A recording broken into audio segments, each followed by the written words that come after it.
Gliding swiftly through the white snow, people are bursting with laughter, enjoying Christmas Day with their families. The gently falling white snowflakes add to the festive atmosphere. Nearby, a small family of 3 is taking a walk, holding hands. The father smiles and asks his little daughter if she had fun today. The little girl giggles, skipping excitedly, and replies, "Yes, it was the best." Their footsteps suddenly halt as they encounter a tall figure blocking their way. The father lets out a gasp of surprise. The little girl looks up, her eyes wide with amazement, and exclaims, "Wow, he's so tall." He silently steps aside. Wait, why do I always have to be the one stepping aside to make way for others? But then again, it makes sense. Out of everyone on the street, I am the only one all alone. He trudges toward the subway entrance amidst the cold, falling snow. The young man's footsteps come to a sudden halt. His eyes flicker as he notices something ahead, and he lets out a soft "oh" of surprise. He sees someone dressed as Santa Claus huddled by the street with a sign that reads, "Tell Santa your wish." He thinks to himself, turns out there's someone else who's lonely out here.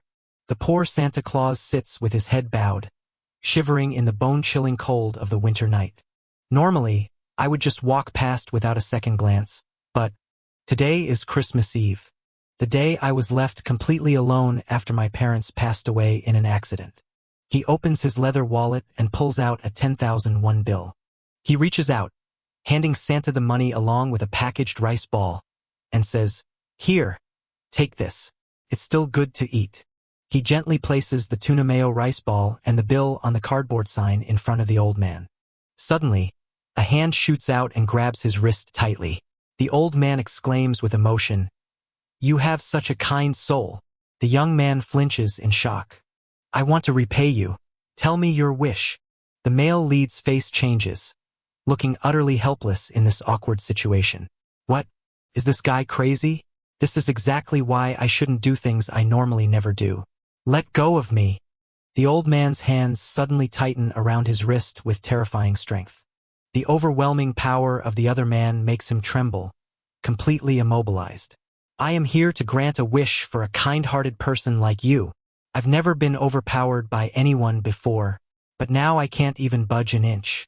The old man's tearful face is clearly reflected in his eyes. "I cannot return to Santa Village unless you make a wish. Please. If I make a wish, will you let me go?" "Yes, please. Tell me your wish." He hesitates, staring blankly into the space ahead. "My wish is to win the lottery jackpot." The lie is quickly seen through by the old man's dead serious gaze. "That is not your sincere wish. Please, tell me the true desire of your heart."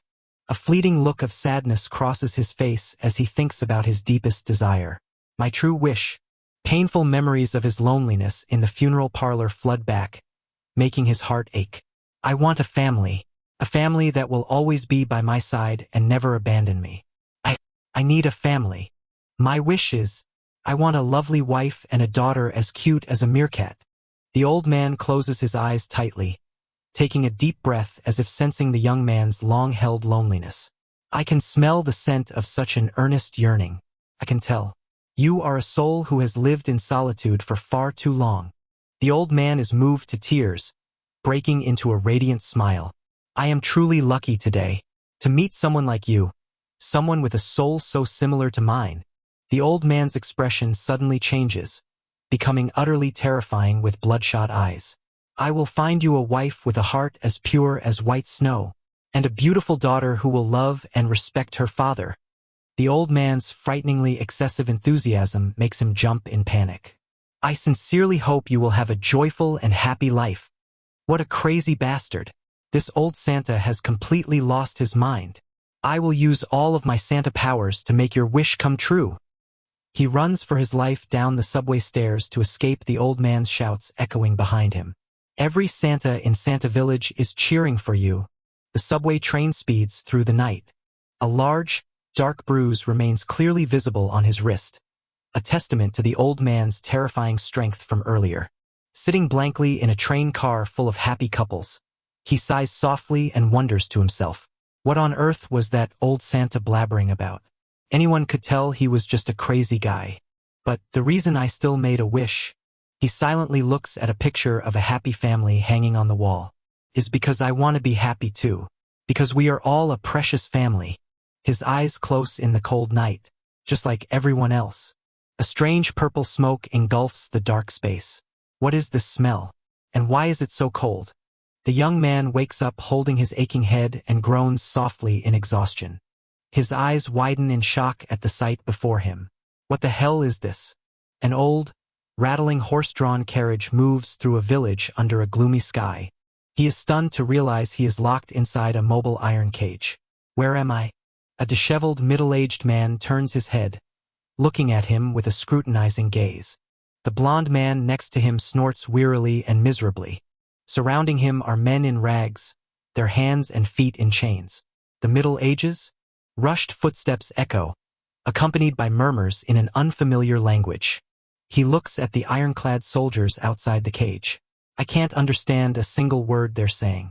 It looks like a medieval movie set, a language I've never heard before, and not a single other Asian person in sight. I don't know if this is a dream or reality, but I think I've been transported to another world. He sighs softly, his breath coming out in white puffs in the dim, freezing air. His bare feet tremble from the bone-chilling cold of the damp wooden floor. He apprehensively looks over at the man lying motionless in the corner of the cage. Is he dead? He approaches, gently touches the man, and sighs with deep pity. The living must keep on living. I'm sorry. He quickly drapes the dead man's coat over himself to keep warm. Lying flat on the freezing floor of the carriage, he recalls the bizarre promise from before. I will use all my Santa powers to make your wish come true. Juwon lies on the cold wooden floor of the carriage, his lifeless eyes staring up at the ceiling in utter helplessness. Is this the happiness Santa was talking about? Or have I misunderstood the definition of happiness all my life? If this is a dream, please let me wake up. The carriage continues to roll along desolate trails deep in the forest. I don't know how many days have passed since then. Endlessly imprisoned in this carriage, we just keep moving to some unknown destination. Huddled in a cramped corner of the iron cage with a heavy iron chain around his ankle, he bitterly realizes his situation.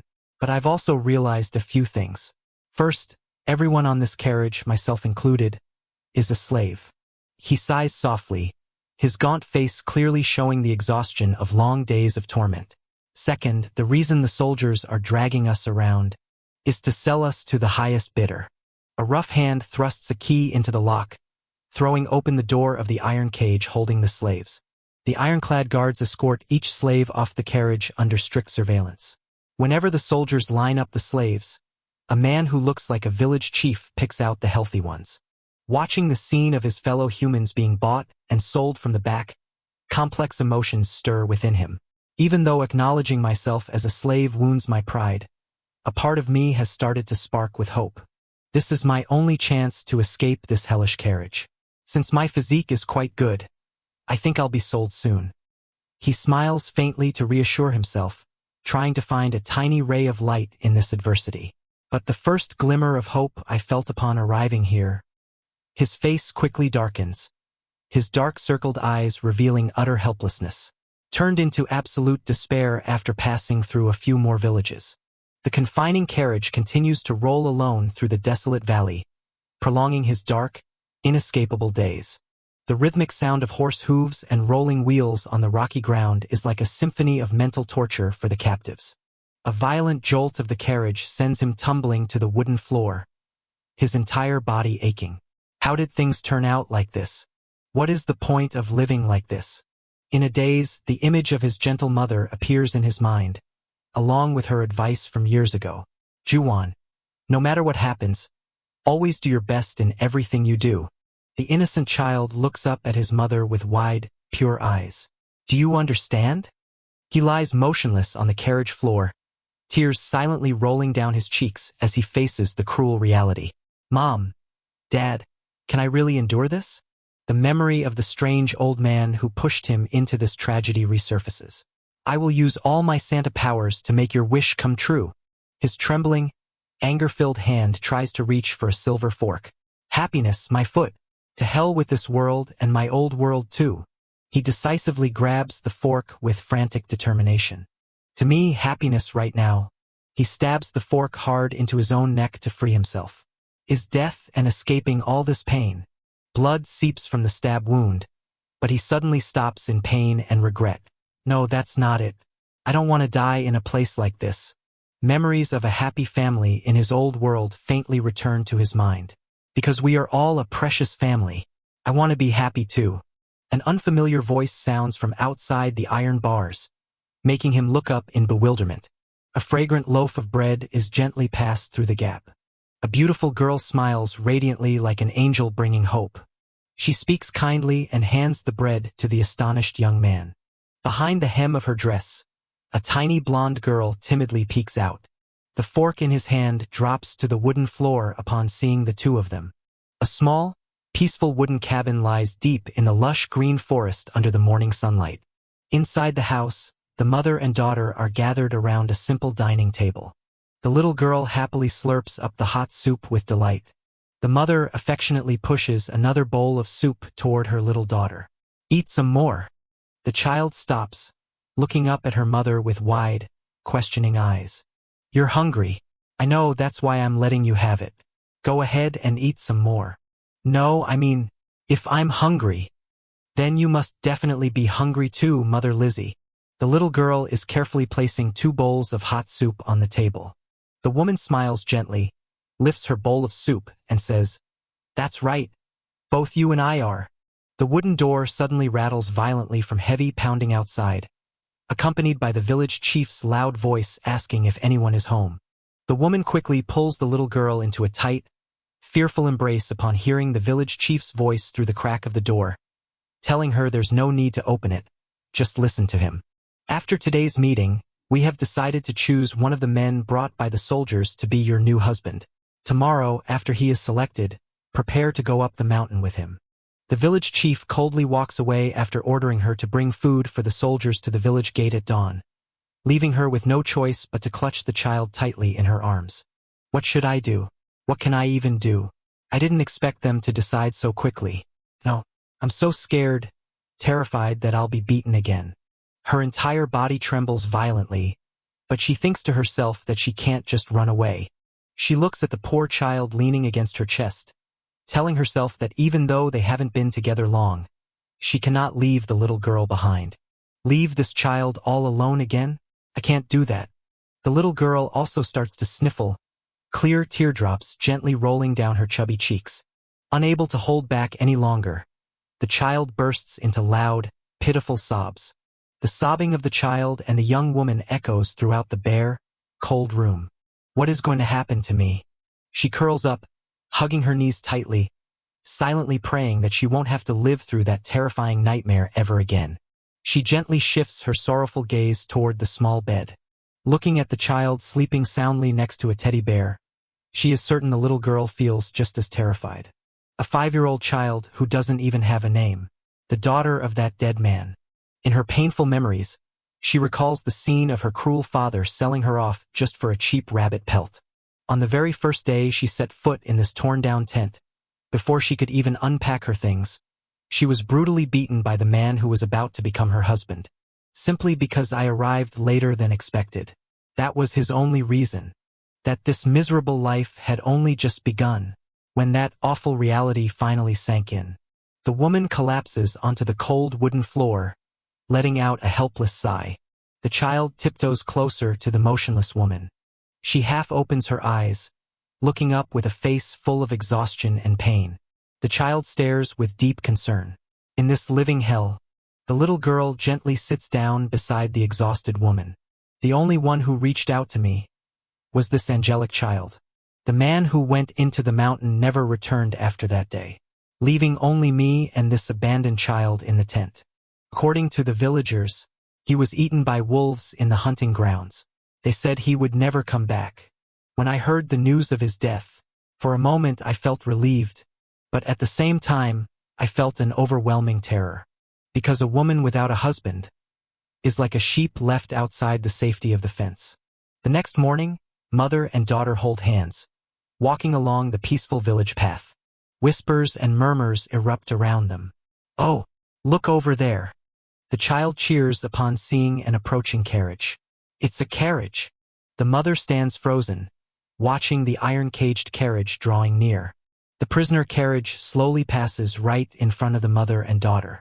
She is shocked to recognize the man locked inside the iron cage. Her heart pounds rapidly, utterly astounded by the sight before her. She recalls the memory of her abusive ex-husband swinging his fist, knocking her to the ground. "You useless bitch. You can't do anything right. Look at you too. Acting so close when you just met." The dark shadow of the man looms over the trembling mother and daughter on the ground. "You're ruining my appetite." The woman's eyes are filled with terror, reflecting the fork dropped on the floor. In her tear-filled, glistening eyes, she sees the man in front of her intending to commit suicide. A hand gently picks up a loaf of bread from a bamboo basket. Holding the bread, she leads the blonde girl by the hand, walking with an anxious expression. She tightly grips the bread, walking quickly toward the carriage holding the male lead. The mother and daughter stand silently, looking at the black-haired man locked in the carriage, the silver fork fallen at his feet. Just then, the village chief also appears. "You're here." The mother and daughter are caught off guard. "We will deal with the soldiers. You should head straight back to the village." "I understand. Let's go, dear." "Yes." The child turns her head back, looking at the carriage with eyes full of pity and regret. Meanwhile, he sits quietly in the iron cage, looking down at the bread he was given. Just as he is about to take a bite, the cage door is violently yanked open from the outside. "Get out, you bastard!" A brutal blow lands without mercy. He is shoved hard, tumbling to the ground. The bread rolls away beside him as he tries to get up in agony. "Let's begin." The cold-blooded soldiers swing their blades, stabbing the kneeling prisoners, fresh blood splattering everywhere. Two trembling prisoners kneel on the ground, fresh blood flowing endlessly onto the grass as the sharp blades slash across. A soldier activates magic, causing a piece of paper to emit a strange blue glow, to the sinner's astonishment. What kind of magic is this?" He sighs wearily, sweat rolling down his cheeks. "What kind of world is this anyway?" The soldier whispers into the village chief's ear in a strange, ancient language. The young man kneels, bound in the middle of the village square, silently looking up at the village chief discussing with the soldiers. He looks around blankly, his eyes filled with utter confusion. The morning sunlight filters through the lush green leaves, shining down on the peaceful village hidden deep in the forest. A sack of supplies is placed neatly on the wooden floor of the house. "Take this with you to the tent. The village will provide food and supplies for you two for a while." A middle-aged woman stands with crossed arms, advising the young widow sitting on the floor holding her child. "Your new husband doesn't know our language, so keep that in mind. You will have to repay all of this later. To be honest, no one in the village liked your late husband. We only put up with him because we needed a mountain keeper. But the man you're marrying this time is different. The soldiers said he seems to be a commoner." The young mother looks up anxiously, her heart filled with unease about the future. "He looks scary, but they say his hands are as soft as a noble's." The middle-aged woman holds her hand to reassure her. "Those hands have clearly never beaten anyone before, so don't worry. And since only the mountain keeper is allowed to hunt, you will live comfortably if he does his job well." She bows her head, gently squeezing the other woman's hand in resignation. "I don't need to live comfortably. I just hope he isn't a violent man." She gently strokes the head of her little daughter, who is sleeping soundly on her lap. "As long as he leaves me and my daughter alone, that is more than enough." A barrage of knocks shatters the quiet atmosphere. "I'm here. Open the door." She jolts in panic, hastily pulling her little daughter into a tight embrace. Through the wooden window frame, the tall, muscular silhouette of a strange man towers beside the village chief. The village chief pushes the door open and steps inside, followed by a massive figure approaching, leaving her utterly stunned. "I've brought the man you're going to marry." The woman gasps in shock upon hearing the fateful news. My husband?" Outside, the village chief's voice commands clearly. "Bring him in here." The soldier quickly responds. "Understood, village chief. Where are we right now?" Hugging her child, The woman speaks up in frustration. Why do you keep dragging a wounded person everywhere? But then she suddenly stops when she sees the man walking in. Is he the one I'm going to marry? Her face shows clear apprehension mixed with awe as she looks up at the young man. He is so big. I've never seen anyone this large before. Huh. The young man intently observes the woman sitting on the floor and suddenly notices something familiar. Wait, this woman, isn't she the one who gave me the bread? But why is she trembling so violently? The village chief approaches from behind, grabs his arm, and urges him. What are you doing just standing there? The young man can only look at the old man in bewilderment. The old man decisively pulls him forward by the arm. Come on, over here. Both the mother and daughter flinch in shock at the sudden movement. The village chief enthusiastically pushes the young man to stand close to the girl, despite both of them being incredibly awkward and confused. The old man laughs while taking the girl's hand and placing it into the young man's. Come now, you two are getting married. Don't be so stiff. The girl gasps softly, looking timid. There. The old man looks at his accomplishment, nodding in praise. Standing side by side like this, you two really look like a married couple. They both just stand frozen in silence, their expressions full of bewilderment. What is with this atmosphere? I don't understand what they're saying, but judging by this mood, he turns to look at the girl beside him and suddenly realizes a terrifying possibility. No way. Don't tell me. The terrifying face of Santa Claus suddenly flashes in his mind, along with his bizarre promise. A wife with a soul as pure as white snow, and a lovely daughter who respects and adores her father. An image of the shy girl appears, accompanied by a sweet description. A gentle bride like a little rabbit, followed by the innocent face of the young child. An adorable little daughter like a meerkat. He stands frozen, looking at the mother and daughter in front of him, secretly wondering in astonishment. Were the words of that Santa Claus true? Did he really make my wish come true? The mother and daughter are holding each other tightly, filled with anxiety. He thinks to himself, sending me to another world. He didn't have to go this far just to grant a wish. The painful memories of being imprisoned come rushing back. Couldn't he give me that gift without making me endure all that pain? He bows his head, overwhelmed with helplessness and exhaustion. His eyes suddenly flare with cold, piercing anger. That old Santa, if I ever see him again, I will definitely kill him. The killing intent radiating from him makes the mother and daughter tremble in fear, huddling close together. A moment later, the village chief and the others are discussing something in a strange language. Watching the village chief gesturing wildly, he feels helpless because he doesn't understand a word the old man is saying. This is going to drive me crazy. Suddenly, the village chief turns around, looking scrutinizingly at the man standing beside him. The man steps forward and extends his hand. He wonders, a handshake? He doesn't hesitate to reach out and grab it. Immediately, the other man applies full force, squeezing tightly as if trying to crush his hand. In contrast to his calm demeanor, the other man starts turning pale and trembling. He thinks, what the hell is this? Is crushing bones the standard greeting around here? He narrows his eyes slightly, sizing up the man. Unable to bear the pain, the man drops to his knees screaming, while he just stands there bewildered. Seeing this, the village chief smugly claps in approval, ignoring the wailing man. The old man steps forward, pulls out a bow, and signals for him to let the man go. The village chief lifts the bow and says something with a solemn expression. He takes it with skepticism.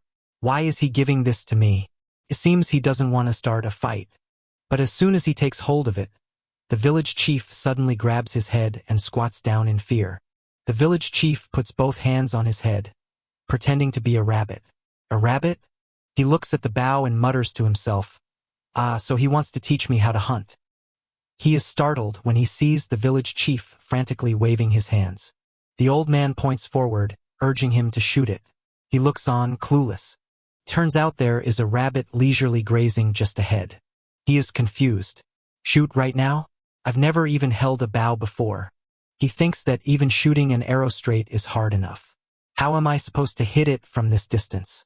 Nevertheless, he concentrates intensely and releases the bowstring. The arrow shoots forward with a strange streak of light, startling the rabbit.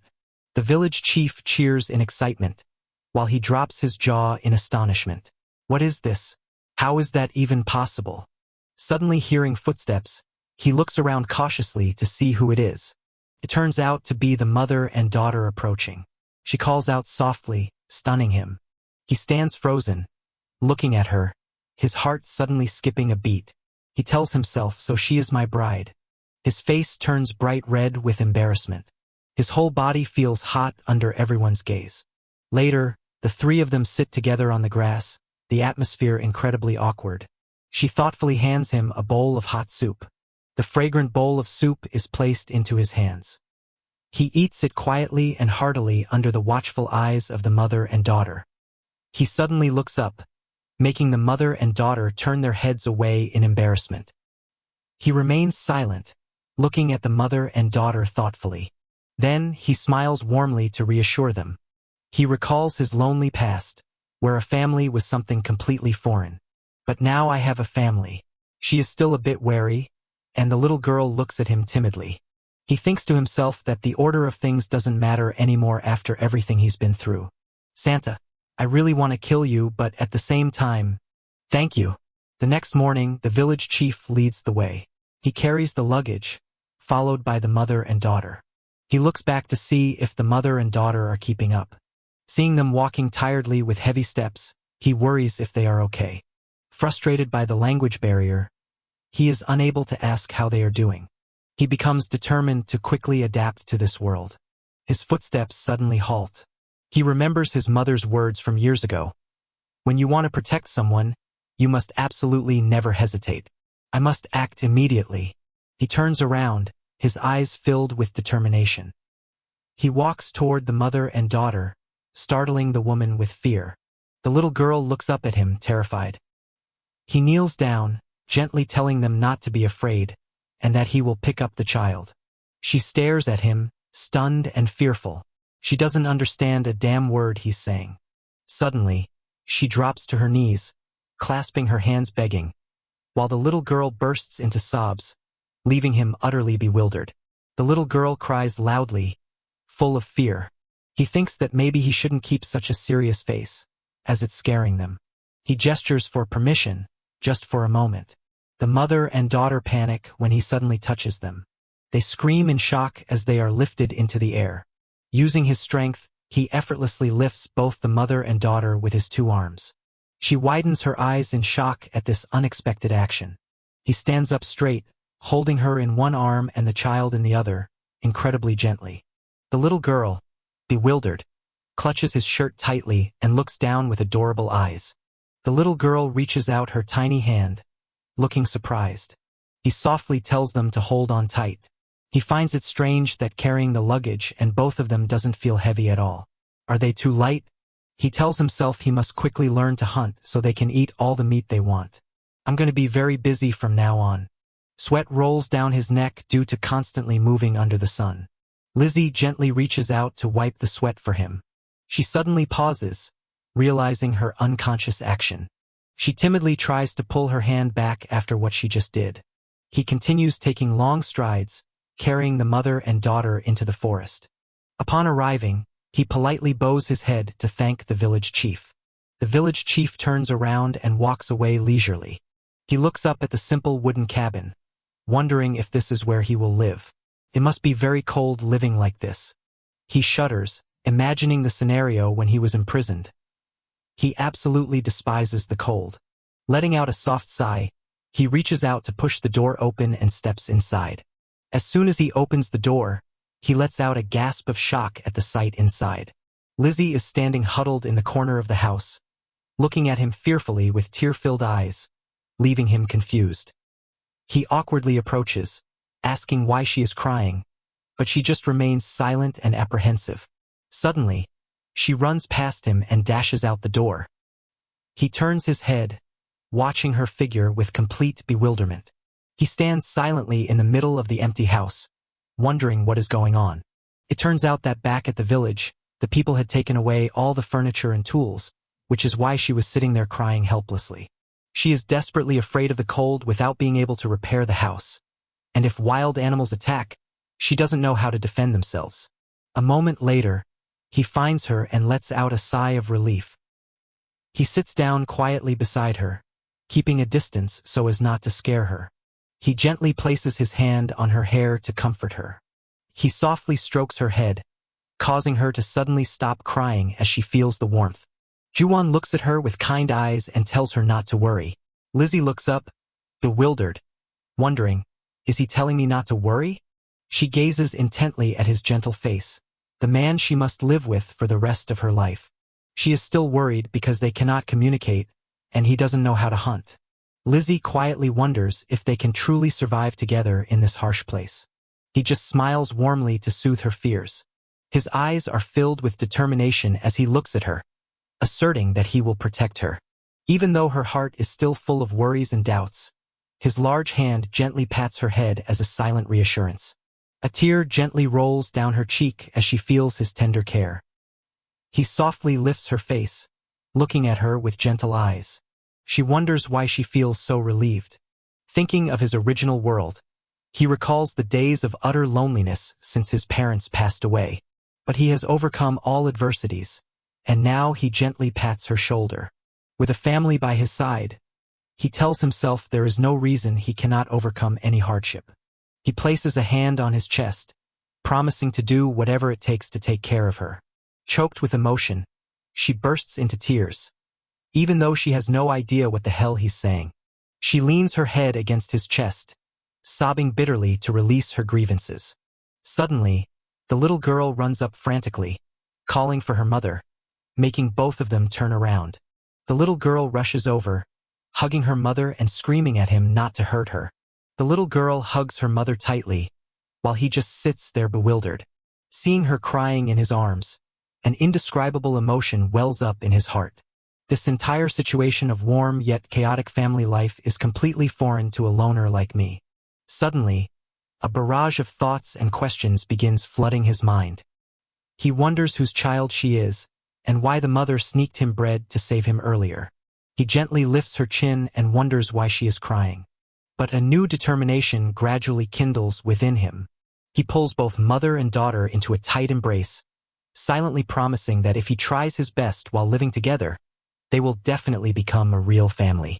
I will make her happier than anyone else, never let them cry again, and I will be a good husband and a good father. In the lush green valley, he vows to make sure she never regrets having him as her family. The evening shadows fall upon the small wooden house. The atmosphere inside becomes awkward again as all three sit in silence. He thinks in confusion, I thought we had gotten closer, why does it feel like we're back to square one? Looking at the mother and daughter, he feels relieved that they are no longer terrified, but wonders what to do next. Suddenly struck with an idea, he lets out a soft exclamation. He leans in closer, making the mother and daughter jump in alarm. He points to his chest, introducing his name as Kim Juwon. He repeats each word very slowly. Kim. Yu. Hwan. He thinks to himself that even if they can't converse, they should at least know each other's names since they will be living under the same roof. She blankly repeats his name in surprise. He gestures, indicating he wants to know her name. She hesitantly whispers her name is Lizzie. When she repeats it more clearly as Lizzie, he immediately cheers in excitement to respond. He smiles brightly and praises it as a very beautiful name, murmuring her name once again. Then, he turns to the little daughter timidly sitting beside her and gently asks for the little girl's name. Seeing the mother suddenly bow her head in silence and the atmosphere suddenly drop, he is confused, not understanding what is happening. Looking at the little girl's sad expression, he suddenly realizes and wonders, could it be that this child hasn't been named yet? Juwon awkwardly looks at the little girl sitting with her head down dejectedly in front of him. He gently places his large hand on the little girl's head and says softly, if so, I will give her a name. Dorothy. That is the name he wants to give to this adorable little girl. Just like the girl in The Wizard of Oz. She will go on adventures with many good friends and find her own happiness, because she will definitely become a lovely child. In her imagination at this moment, the little girl looks up at a falling feather with a radiant smile, while the young couple stands behind, smiling happily at their child. The little girl blankly repeats her name, Duorodai. Juwon smiles and nods. That's right. It's a name that will help you find good friends and people to love. The little girl smiles faintly with delight, then whispers her name to herself, Dorothy. Cutting to the outside, the sound of chopping would echo steadily through the forest as Juwon works diligently. Lizzie stands hiding behind a tree, watching him and thinking to herself, he's so strange, a truly strange man. His body and hands are much larger than that dead man's. But instead of beating me, he treats me so kindly. He is unlike anyone I've ever met before. It's as if he's a completely different kind of person. She softly whispers his name, Juhwan. I don't know what language he speaks, but his pronunciation sounds so elegant, and his voice is so gentle. Painful memories of past abuse rush back, making her realize, I have never been treated so well by anyone.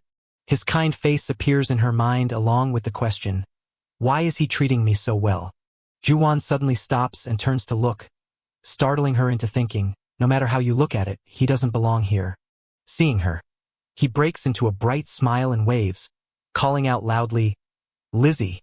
She looks deeply into his eyes in astonishment, secretly realizing he has uniquely black hair and black eyes. At this moment, her mind recalls rumors spreading about a nation at war that successfully performed a ritual to summon a hero from legends. To think the legendary hero with black hair and black eyes from those rumors actually exists. Juwon takes long strides ahead. His tall figure makes Lizzie, walking behind, look up at him thoughtfully. He does look somewhat like the descriptions, but how could a hero be here? Someone like that should belong in a magnificent palace. It makes no sense for him to be a mountain keeper in a village like this. She looks down at the footsteps of the two of them walking side by side on the grass.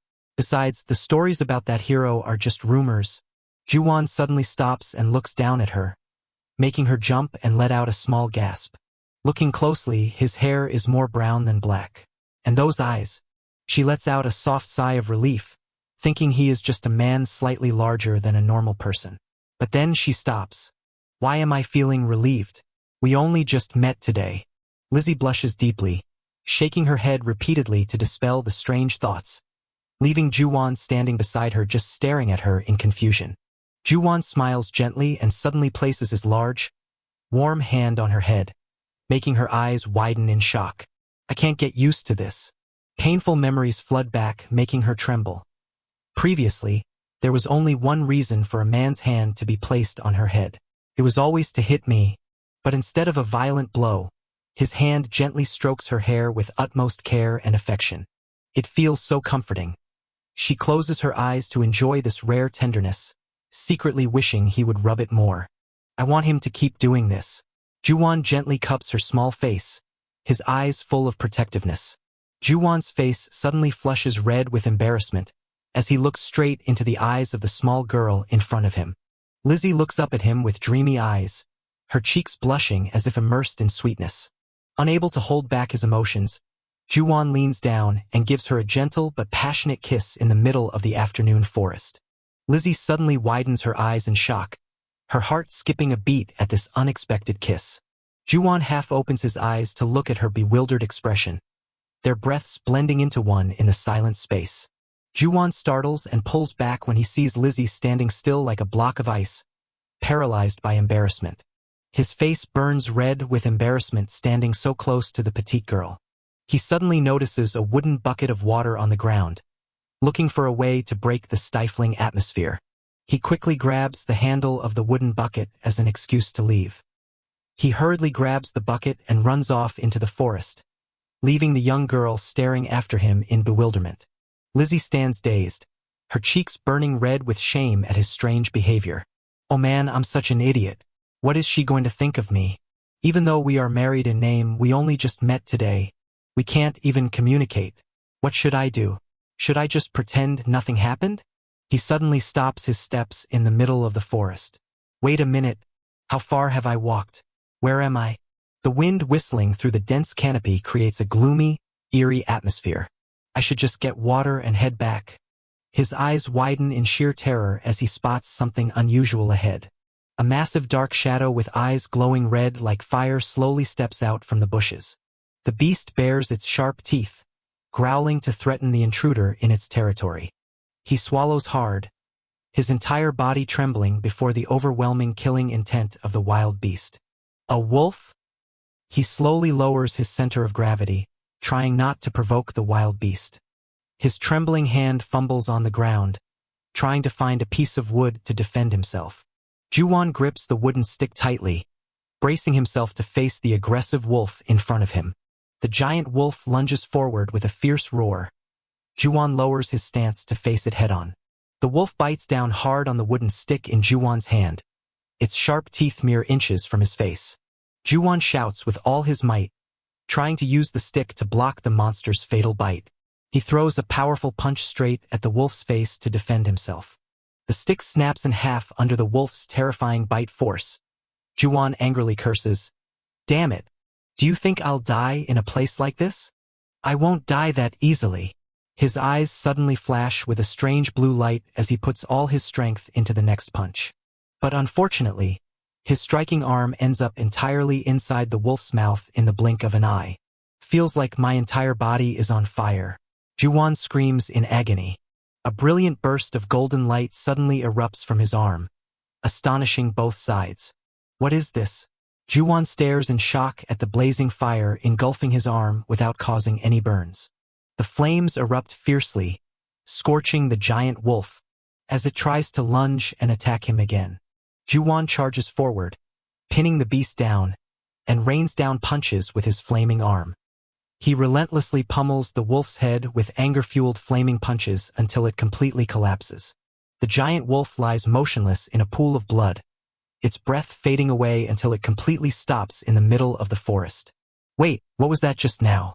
I definitely saw my arm catch on fire." Juwon collapses onto the grass, panting heavily in astonishment. "But why aren't there any burn marks on my clothes? Could it be that I just used magic? Gaining a special power after being sent to another world. That's a common trope in novels." Juwon lies on the grass, holding up his hand to inspect it, and wonders, then maybe. He lies on his back on the grass, throws his hand towards the sky, and shouts, "Fireball! Fireball!" He lies on the grass next to the motionless corpse of the giant wolf, repeatedly throwing his hand up and shouting, "Fireball! Fireball!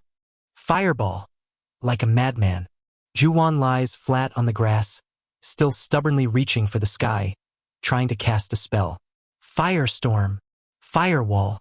The giant wolf's corpse lies silently on the grass, blood seeping into the ground. Fire magic! Dragon's breath! O spirits of the vast Mother Earth, arise! O little fire fairies, grant me strength! He looks bewildered, sweating bullets because absolutely nothing happens. That wasn't a hallucination. My wound has even healed a bit, probably thanks to the magic. He rests his head on his arms, lost in thought. If I can learn to control it, it will definitely help me feed my family as a hunter. A warm imagined scene appears of him, Lizzie, and little Dorothy happily eating roast meat in a cozy wooden cabin. I can give them a better life, better food, and make them truly happy. And in these mountains with no doctors, I can use magic to heal us instantly. Let's just take it one step at a time. If it happened once, it will definitely happen again. A younger Juwon, wearing a black suit, stands before his grandfather's memorial altar. Not long after my parents passed away, my grandfather also left me. Even though he was old, he was still very healthy, but after taking me in, he died in a senseless accident. Suddenly, an angry male relative punches him hard in the face, knocking him to the floor. "This is all your fault." The relative points his finger, aggressively shouting at him as he lies collapsed on the floor. "My only younger brother and my father died just because they lived with you. Ugh." He kneels on the floor, surrounded by the judgmental, maliciously contemptuous glares of his relatives. "You are the cause of all this. The way those relatives treated me, a kid who was just a middle schooler, was like a plague that brought nothing but death." He thoughtfully looks down, his mud-smeared face full of anxious contemplation. He struggles to lift the giant wolf's corpse and thinks to himself, "I should drain some of the blood first, but I don't want to attract other predators." He carries the wild beast on his shoulder, walking through the afternoon forest, and tells himself, I should head home before it gets any later. Processing this hide will be difficult, but at least I can skin it first for now. He smiles faintly, recalling the past when his grandfather used to butcher the chickens and rabbits he raised himself. I never thought watching him do that would be so useful. Under the bright moonlight, he walks steadily and thinks to himself, he would probably be very proud to see me like this. He holds up his hand, inspecting it with uncertainty. But how am I supposed to practice magic? Inside the cozy wooden cabin, the mother and daughter are busy cleaning and looking for things around the house. Little Dorothy holds a small bowl, trotting over to her mother, and cheers, Here's a bowl! The mother gently takes the bowl from her daughter's hands and pats her head. Thank you, Dorothy. The little girl squints her eyes, giggling happily at her mother's praise. Suddenly hearing a strange noise outside, the little girl curiously runs quickly toward the small window. The curious child clings to the windowsill, leaning out into the darkness to see what's going on. The little girl lets out a gasp of surprise upon seeing a dark silhouette approaching. Ha! A giant wolf's head suddenly appears right next to the window, making the terrified little girl scream. She wails in absolute panic. Hearing her child, the mother startles, turns around, and shouts, Dorothy! Without a moment of hesitation, she quickly grabs a sharp knife from the table to protect her child. She rushes over, gripping the knife, and yells, Dorothy, step back now. The wooden door creaks open, her eyes widening in shock at the sight before her. Juwon falls to his knees, panting in exhaustion after carrying the dead giant wolf all the way home. The mother drops the knife in shock, stuttering his name, Jujuan. Lizzie panics and rushes out the door with the knife in hand, screaming, No! She calls out his name in extreme anxiety upon seeing him pinning down the motionless giant wolf. Juwan! Lizzie grabs Dorothy and runs quickly toward him, crying loudly as she runs. No! Don't!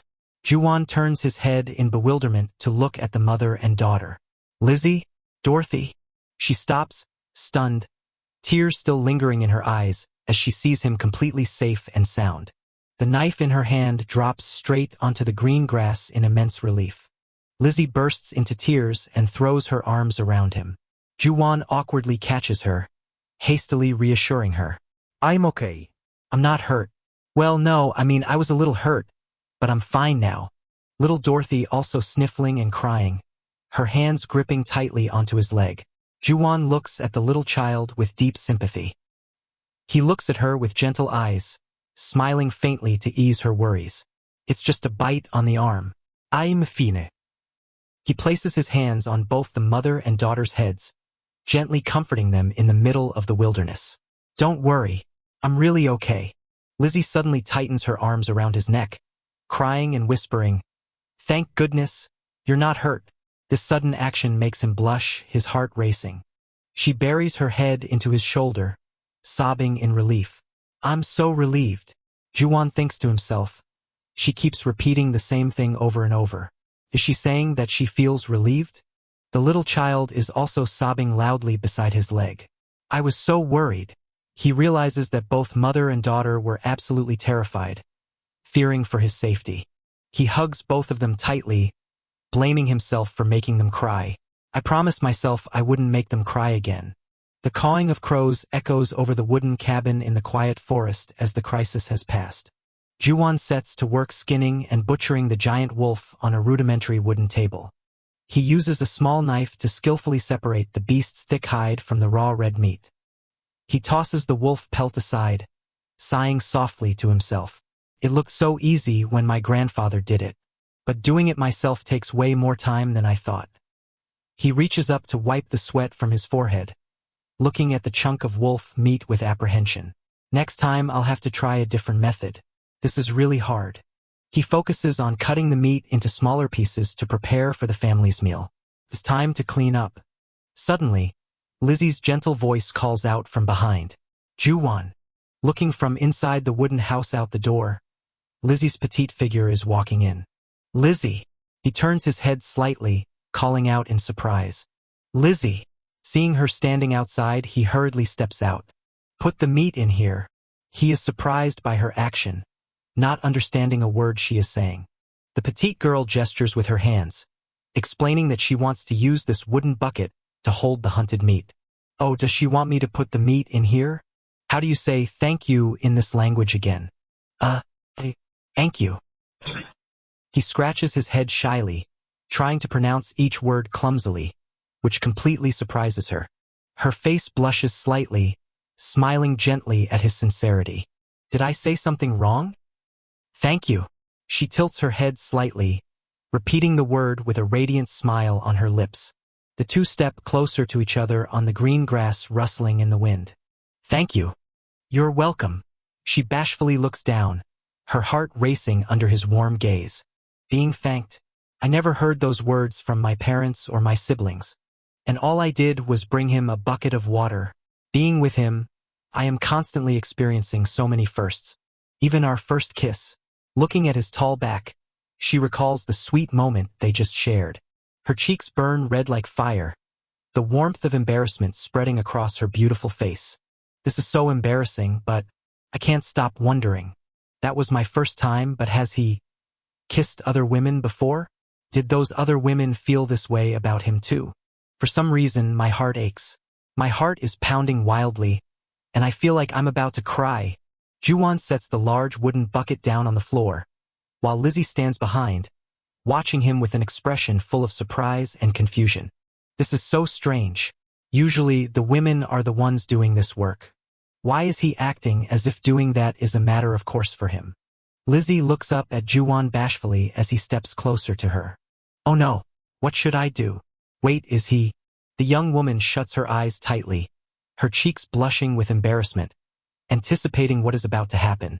The young man gently leans down, placing a tender kiss on her forehead. As he slightly pulls back, Lizzie opens her eyes wide in bewilderment, realizing the kiss just now was only on her forehead, not her lips. Idiot! Why did I close my eyes? Juwon looks in confusion at the girl who is turning away in shame. What if I looked like I was expecting a kiss on the lips? He suddenly steps in closer, making her jump and take a step back. This time I won't close my eyes. I won't let him misunderstand. Juwon suddenly leans down, placing a real kiss on Lizzie's lips, making her eyes widen in shock. After the sweet kiss, he smiles gently, looking at the girl standing dazed from the sheer surprise. He picks up the water bucket and turns to leave, but suddenly stops when he sees little Dorothy standing at the door. Huh? Dorothy? The little girl peeks her head out from behind the wooden door with curious eyes. Dorothy saw it too, didn't she? That kissing scene? Lizzie blushes furiously, hastily covering her face and running away, leaving him bewildered. This is so embarrassing. The three of them walk together along the shaded path through the lush green forest. Juwon walks carrying the wooden bucket full of fresh meat, with little Dorothy clinging to him trustingly by his side. He breaks into a bright smile, lets out a sigh of relief, and gently thanks his little daughter. Seeing Dorothy suddenly look dejected, Juwon leans down to kindly ask what happened to her. He suddenly realizes the reason and exclaims in surprise, asking if it's because he hadn't called her name. Juwon looks at the child and affectionately thanks Dorothy for helping him, which greatly surprises the little girl. Hearing her name, little Dorothy nods eagerly and breaks into an incredibly happy, radiant smile. Inside the wooden cabin, Lizzie is kneeling on the floor, gently and carefully stroking the giant black wolf pelt. Sitting in the corner watching, Juwon thinks to himself that the smell of the pelt must be awful, wondering why she is drying it indoors. Suddenly, his eyes widen slightly as he realizes something important. He realizes that the wolf pelt is undoubtedly an incredibly valuable item that holds special significance for Lizzie. Dorothy curiously approaches, gently reaching out her tiny hand to touch the soft fur of the animal pelt. The little girl exclaims in delight and amazement, continuously poking her finger at the wolf's nose. The mother and daughter burst into joyful giggles, dispelling the gloomy atmosphere inside the wooden cabin. Seeing the radiant smiles of the mother and daughter, Juwon smiles warmly, thinking to himself that she looks truly happy. The simple wooden cabin sits peacefully on the edge of the wild forest, surrounded by lush green foliage. Lizzie's skillful hands are carefully arranging the fresh red pieces of meat into a large wooden basin. Ju-won watches intently from behind, noticing how she preserves the meat, and tells himself he will learn to do it himself next time. Seeing Lizzie's joy at having extra fat, he secretly feels lucky that he proactively saved that fat just in case. His face turns serious as he realizes he still has so much to learn and accomplish in this world. From defining wealth to learning how to trade, I promise myself to quickly master everything to take care of my little family. I should stop resting and get back to work. Ju-won startles and turns around when he sees Lizzie suddenly running up to him with a worried look. Huh? You want me to just sit still? I'm fine now. I've rested enough so it doesn't hurt anymore. I won't overdo it, so please don't worry. Lizzie silently watches Ju-won's back as he turns and steps outside. Ju-won stands before a large tree in the forest, holding a wooden axe, ready to chop wood. He tells himself a tree this size is probably perfect for practice. The gleaming axe blade reflects the young man's determined face. He is confident in his strength, even though he has never done this before. Ju-won puts all his strength into his arms, swinging the axe high, aiming straight at the trunk before him. His hands grip the wooden handle tightly, his veins bulging with sheer power. Because he used too much force, the axe slips from his hands and flies away. Ju-won freezes for a few seconds, his face burning red with embarrassment, as he is left holding only the hollow wooden handle. He turns back to go home. Ju-won pushes the door open and steps inside, carrying a basket full of neatly chopped firewood on his shoulder. Lizzie and little Dorothy stare wide-eyed in astonishment at the man who just returned. Lizzie hurriedly runs over, taking Ju-won's hand with a look of endless worry. Ju-won unexpectedly loses his balance and falls to the floor, the basket of firewood tumbling beside him. Oh, I'm fine. Thank you. Seeing the warm atmosphere, little Dorothy happily skips into the inner room. Dorothy dips her tiny hands into the cool wooden basin of water. The little girl toddles across the floor, leaving behind soaking wet footprints. Dorothy playfully splatters water onto Ju-won, making him jump in confusion, while Lizzie just stands watching in bewilderment. Ju-won asks in confusion, "Huh?" Lizzie stands behind, giggling at her daughter's mischievous prank. The little girl looks up at him with large, sparkling, expectant eyes. Ju-won gently pats her head and says, "Thank you, Dorothy." Dorothy continues to playfully run and jump around the room, making him hastily call after her, "That's enough, sweetheart. You can stop now." Watching the mother and daughter playing happily, Ju-won smiles softly, telling himself, it feels like a dream. He gently wraps his arm around Lizzie's shoulder, thinking, just a few days ago, I never thought I would get to experience this kind of happiness again. I am so happy in this present moment. I want to keep these smiles on Lizzie and Dorothy's faces forever. The small wooden cabin sits peacefully as the night gradually falls over the mountains and forest. White smoke from the warm hearth rises from the stone chimney of the house. The whole family gathers around a simple dinner table full of laughter, while little Dorothy has fallen asleep right next to the table. Ju-won and Lizzie exchange a warm glance, looking at their adorable daughter. The little daughter is sound asleep, her hands still tightly gripping a small wooden spoon. The two of them look at each other and burst into laughter. Ju-won gently leans down, carefully picking up the sleeping little girl into his arms. He stands up straight, holding the child tightly, while Lizzie bends down to pick up the wooden spoon that just fell on the floor. Ju-won carries his little daughter, walking softly toward the cozy bed next to the blazing fireplace. He gently lays the little girl down on the bed, covers her with a warm blanket, and softly strokes her shiny blonde hair. The dark night envelopes the small wooden cabin in the peaceful valley, the leaves rustling gently in the wind. Inside the warm kitchen, thick white smoke rises from a large earthen pot on the stove. Lizzie is intently wringing out a wet towel by the fire when Ju-won gently steps closer to her from behind. His gentle wife suddenly takes his hand. Lizzie looks at him, her hands drawn slightly toward her chest. Ju-won looks at her with eyes full of confusion and embarrassment. It seems he wants to say something. In the quiet space of the room, the two stand close together, the atmosphere suddenly becoming incredibly warm and sweet. Lizzie looks up shyly at her husband, her cheeks blushing. She gently raises her hand, intending to help wipe the sweat from his neck. I shouldn't be embarrassed. This is something a wife should do. Lizzie's small hand slips under Juwon's rough tunic to wipe him down. Surprised by his wife's bold action, he hastily grabs her hand as his shirt is pulled up high. Looking at Lizzie's adorably flustered demeanor, Juwon cannot help but break into an incredibly gentle smile. I still feel so embarrassed. Juwon gently tightens his grip on her hand holding the towel, not letting her shy away any longer. He decisively pulls her close to his chest, leaving her staring at him wide-eyed, her heart fluttering. Let's go to sleep. Juwon holds Lizzie's hand tightly, leading her with slow steps toward the wooden bed in the corner of the room. They both tumble onto the soft mattress. The lantern in his hand casts a soft yellow light enveloping them. Juwon leans in close, looking at his beautiful wife lying beneath him, swallowing hard in sheer nervousness while she stares up at him bashfully without blinking. Lizzie blushes slightly, looking at her new husband leaning in so closely with shyness.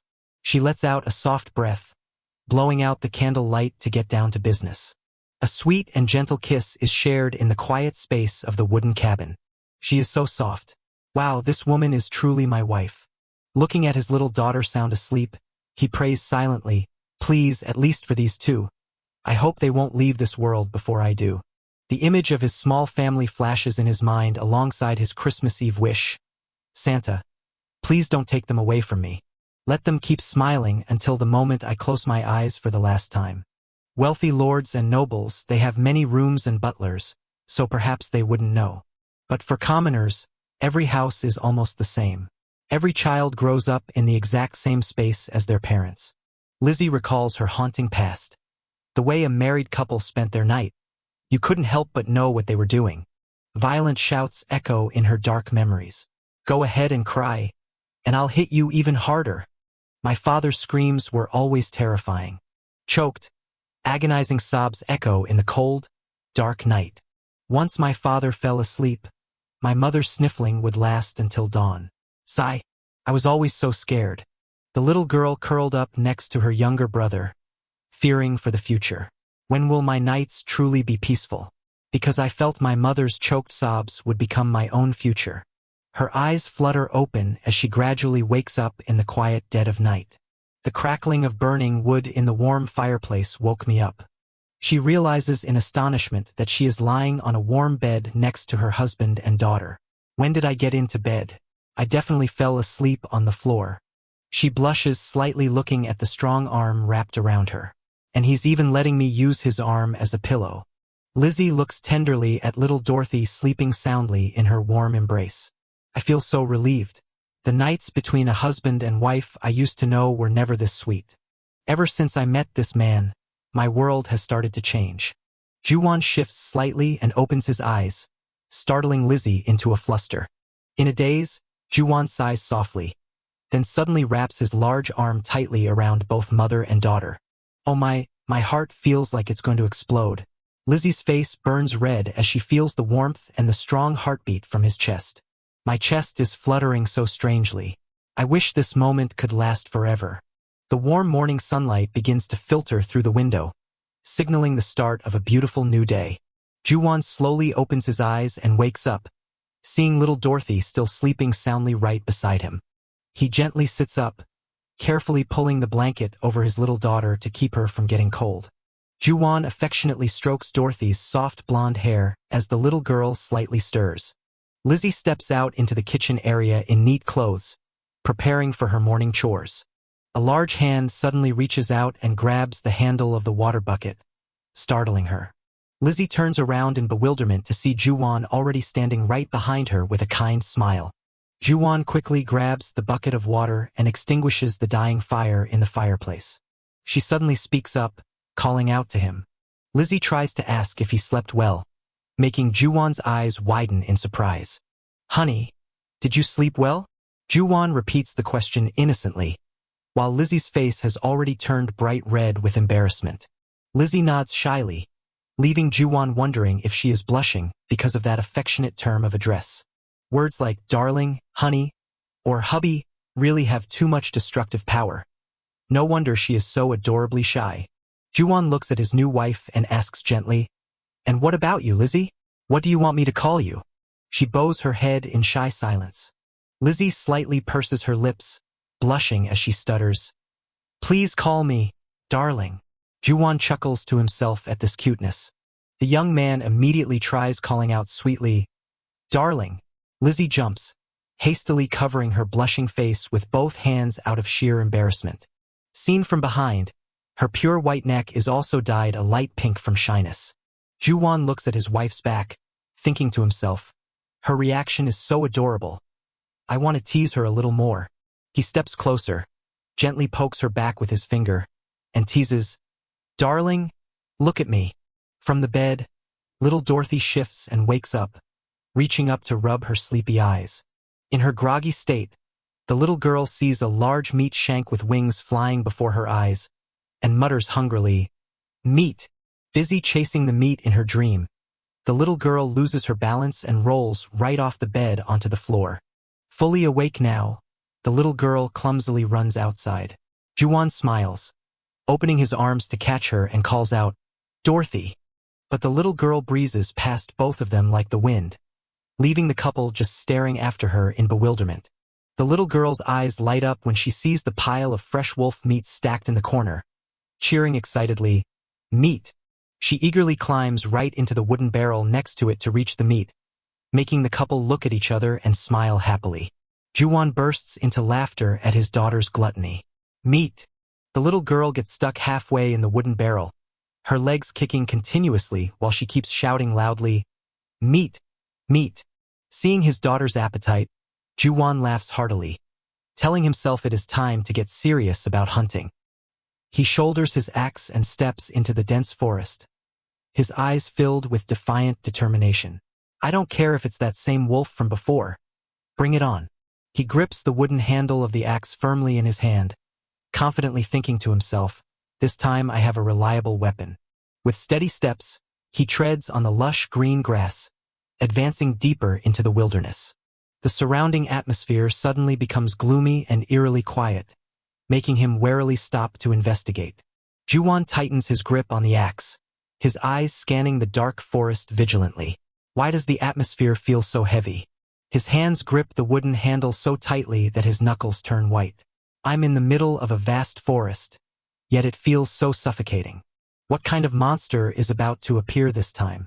From behind the ancient tree trunks, the silhouette of a stranger slowly approaches with unsteady steps. What is going on here? A mysterious figure completely concealed in a black hooded cloak looms out of the dark mist. Under the hood is the stern face of an old man with a gray beard and eyes as sharp as a hawk's. Juwon takes a step back, raising his axe defensively. Who is he? The daylight shines down on large rocks stained with patches of dark dried blood. There are traces of a wild beast here too. The old man stands beside the rocky area, carefully observing the patchy bloodstains. These large tracks indicate this was likely a giant beast. I thought there might be accomplices, but he is alone. From the edge of the forest, Juwon's small wooden cabin appears peaceful at the foot of the mountain. After observing that burly woodcutter for a few days, he doesn't even know how to swing an axe properly. How could a big brute who knows nothing about hunting take down a large beast? The old man shakes his head slightly, his brow furrowed in deep thought. Impossible. Even a professional hunter would struggle to hunt a large beast alone without a weapon. The old man turns and walks away, muttering mysterious whispers. I must double-check to be sure. Returning to the heavy atmosphere, the figure in the black cloak continues advancing toward Juwon with stumbling steps.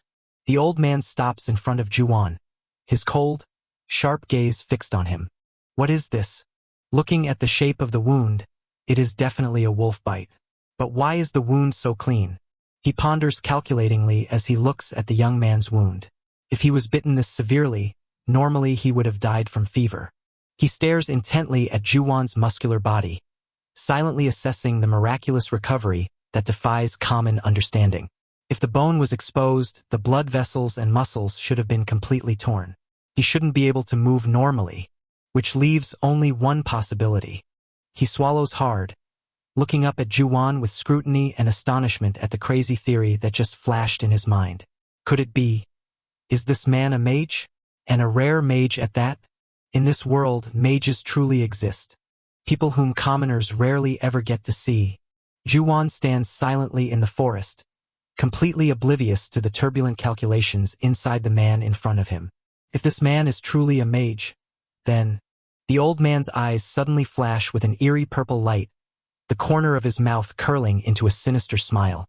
Finally, my chance has come. In the middle of the deserted forest, he looks at Juwon as if seeing the key to unlock the door of revenge he has long awaited. A chance for revenge that I thought would never come before I closed my eyes for the last time. Juwon frowned slightly, sensing the abnormal atmosphere around the older man. What kind of person is he? Now I am just a washed-up old man.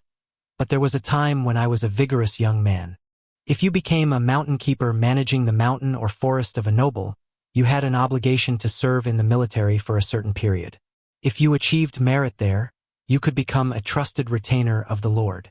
The proud young hunter of the past decided to break away, embarking on a journey to seek fame. So, I left my father and, as a freelance hunter, I set off to a village to become a woodcutter. The small, prosperous village appeared at the foot of the majestic mountain, where the young man began his new job. Not long after, I became the village woodcutter. That mountain was incredibly rich in resources. To find better resources, the young woodcutter did not hesitate to venture into the wild thickets. The only problem was how to gather firewood, since even commoners were allowed to enter the Lord's forest. He climbed treacherous cliffs, full of confidence in his youth and survival skills. I had no choice but to go deeper into the mountain. At that time, I thought this was a good opportunity to understand the terrain. Standing on a windy peak, he passionately admired the magnificent view without realizing the terrifying danger lurking ahead. Without realizing why the villagers only gathered firewood at the edge of the mountain. A woodcutter who guards and manages the Lord's forest must have all 4 limbs intact at the time of signing the contract. A sudden tragic accident robbed him of all his ambitions, bringing him to his knees in utter helplessness. Before signing the official contract, I failed to meet that condition and was disqualified. I never expected that. Goblins lived on this mountain. The blond man trembled, hiding behind a tree trunk, his face filled with sheer terror at the monster's roar. The goblins kidnapped human women and forced them to bear their children. 2 small half-goblin children peeked out stealthily with curious eyes.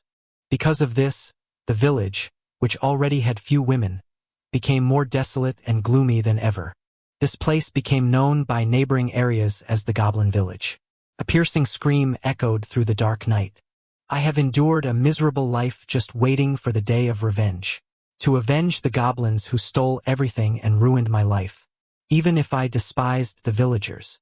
I have lived alongside them for decades, with only one thought in mind. That one day, I will exact my revenge on those bastards. I must survive at all costs until I burn their entire lair to ashes. His lonely silhouette advanced into the fiery night. He thought to himself that this man had the strength to do it. He stared intently at Juwon standing opposite him. A physique unlike anyone else in this place, along with the strength of a giant, and even an absurd regenerative ability. The deep scratch marks on Juwon's arm were miraculously closing up. This man could become stronger than any monster hunter I have ever seen. Right now, they are hiding deep in the mountains. But when there are no women left, the goblins will definitely come to attack the village. The deep, dark cave harbored unfathomable danger. From now until then, I will turn this man into an exceptional hunter. He limped forward toward Juwon. I must conceal the existence of the goblin nest until the contract is finalized. The village chief smiled calculatingly. Once he signs the contract, it will create a binding force. He won't be able to break the deal and run away. Juwon bowed politely and spoke a phrase in the ancient language. Even while bowing, he keeps his center of gravity shifted back. Even while smiling, he doesn't lower his guard at all. Starting today, I will teach you everything I know, the old man declared enthusiastically to the young man. You will become a great hunter. Juwon just looked back blankly with a skeptical expression. It feels like I only just closed my eyes. Yet it's already morning. Juwon stretched and woke up in the warm wooden cabin, seeing the mother and daughter busy by the fireplace. He curiously glanced out the small window to check the weather outside. I have no intention of letting him inside the house. Thinking about the times when I'm not here, I don't want to make it a habit for anyone to come and go from a house where only Lizzie and Dorothy are inside.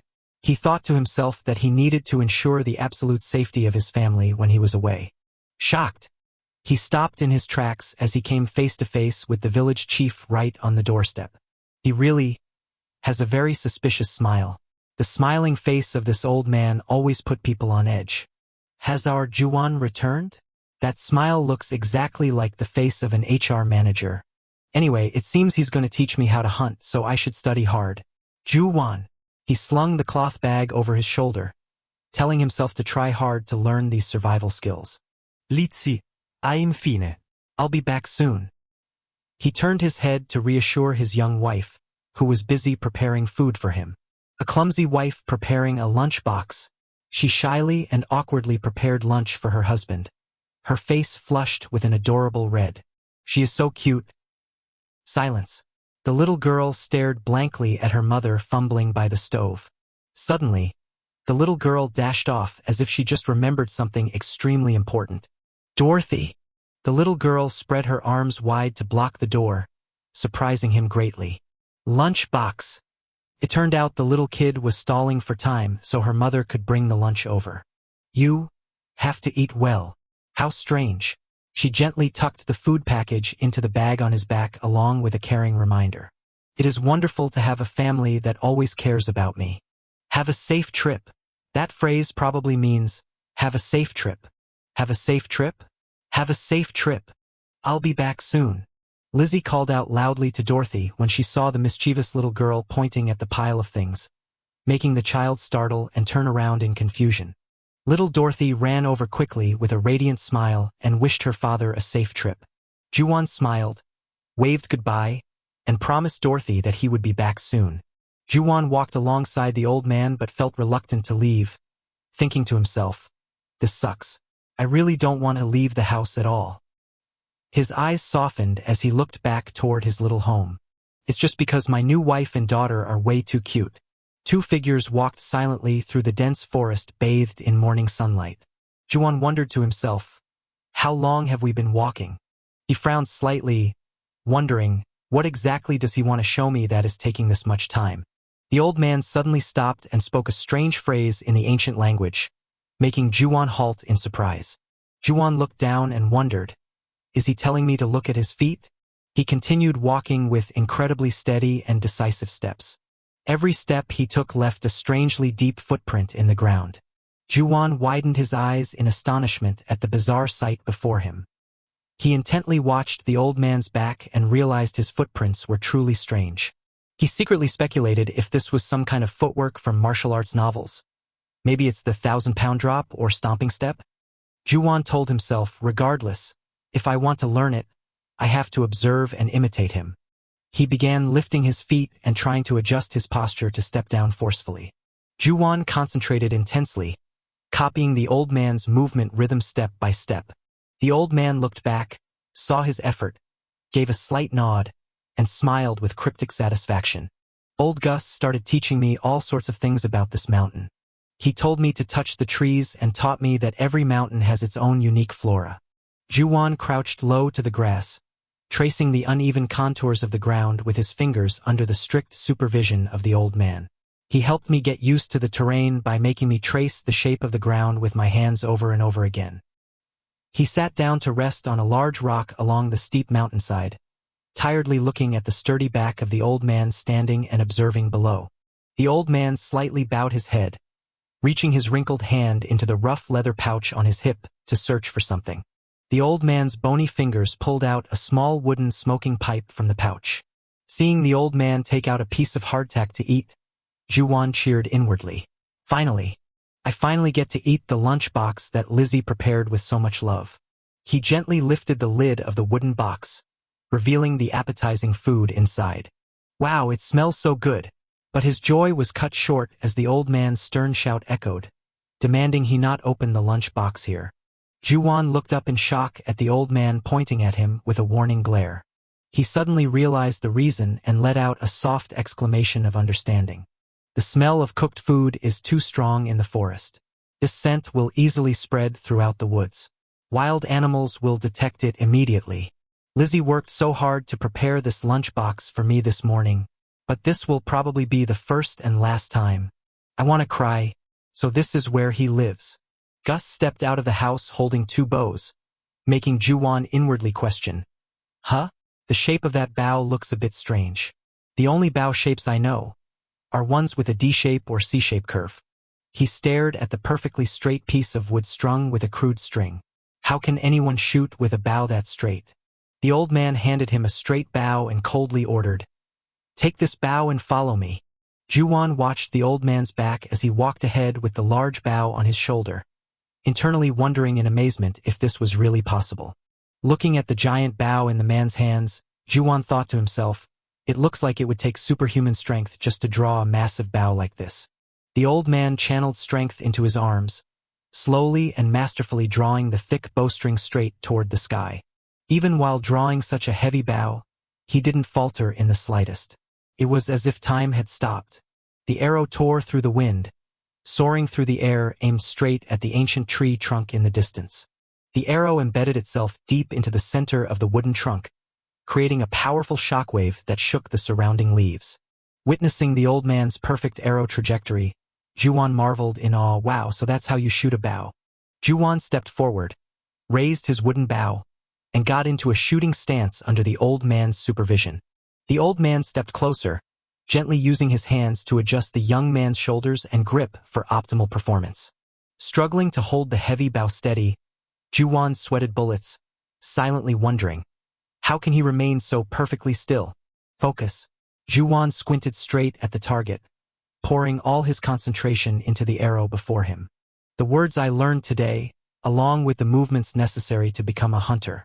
I have to learn and practice really hard so that I can handle everything on my own soon. I want to become a man who can take good care of his wife and daughter. Outside the small wooden cabin, little Dorothy was happily making up a song to herself. The sky is clear blue, the snow is pure white, and Lizzie's hair is so radiant. Dorothy lay on her back on the bed, waving her arms and legs in excitement, humming and singing that Juwon's hair is pitch black, and the meat is so fresh and pink. The little girl rubbed her round belly and said affectionately, "I'm so full. It feels like the meat is getting bigger and bigger in my tummy." Hearing her mother's happy giggles from the corner of the room, Dorothy curiously looked up in bewilderment. Ever since Juwon arrived, she has smiled so much more.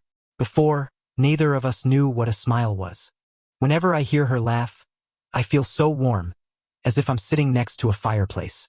Little Dorothy rubbed her round belly and giggled, wondering, I hope my tummy shrinks down quickly, so I can eat more. But wait, who is Juwon? The little girl recalled the warm image of being carried in the tall Juwon's arms. Aunt Lizzie said she is his wife, and if Uncle Juwon is Aunt Lizzie's husband, then what is he to me? Uncle Juwon and Aunt Lizzie aren't my real parents, so will they abandon me and leave one day too, just like my dad did? Fear welled up in the little girl's mind.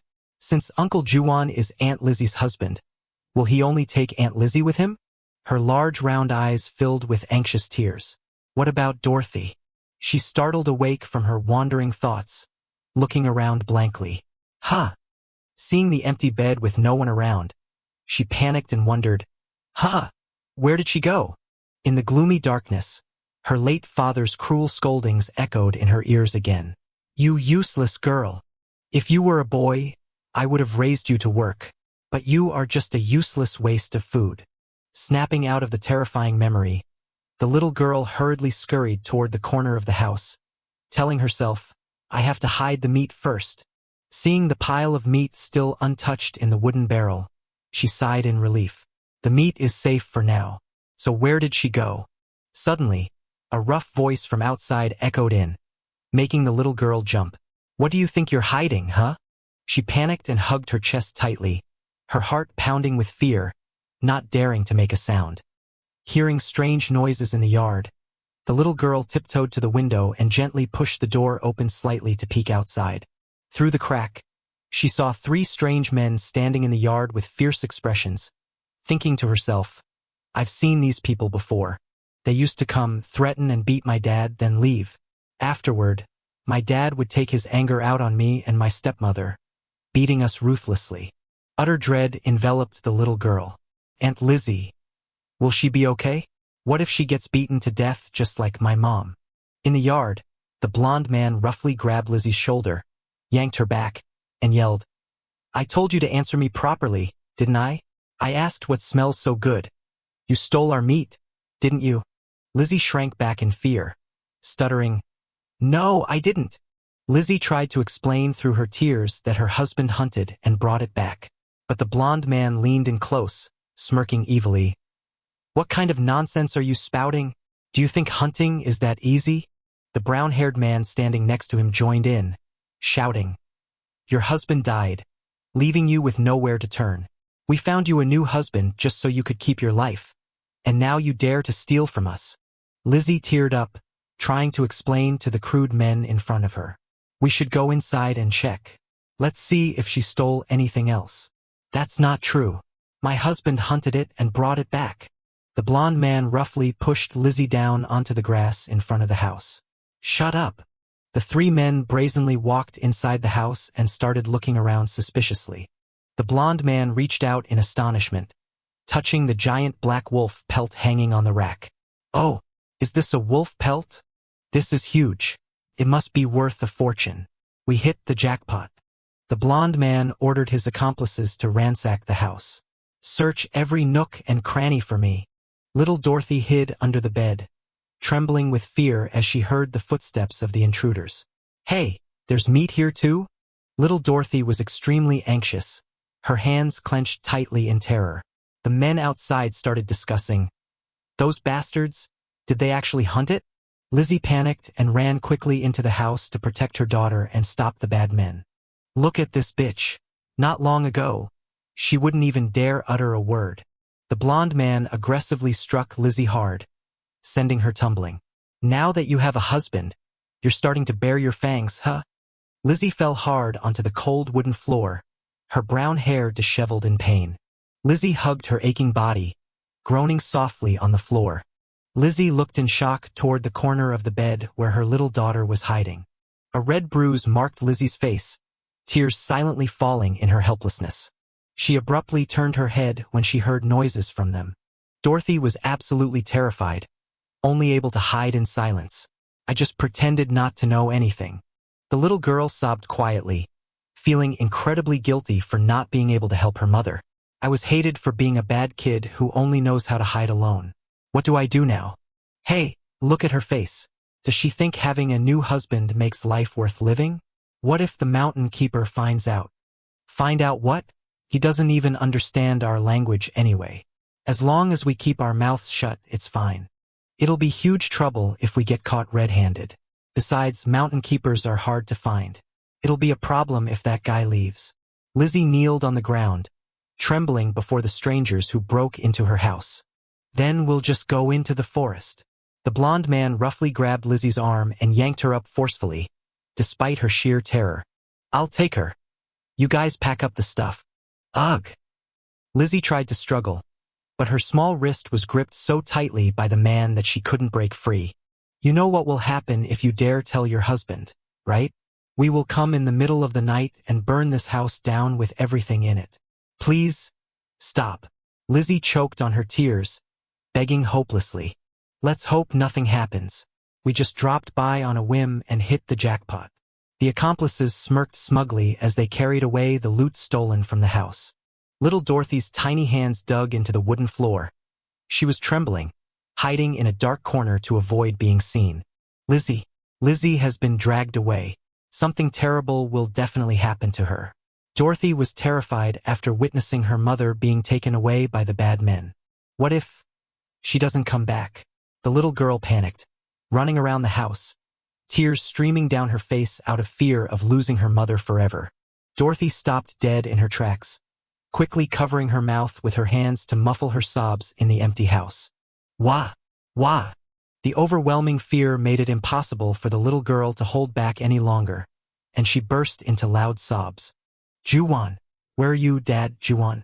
Hurry and come here! The heart-wrenching cries for her father echoed through the deserted house. Lizzie is being taken away. Tears streamed down her face as she watched her mother's figure gradually fade away behind the door with the bad men. Today really was a long day. Juwon stretched tiredly after a long day of practicing footwork in the forest with the old man. Juwon's footsteps suddenly stopped on the green grass as he sensed something unusual from afar. Ah! The old man softly spoke up, pointing forward, making Juwon startle and turn his head to look. Thank you very much for today. Juwon bowed politely to say goodbye to the old man before heading home. Wah! Dorothy! The piercing cry echoing from a distance made Juwon's face change color, instantly recognizing his daughter's voice. Dorothy never cries like that. Intuition telling him something was terribly wrong.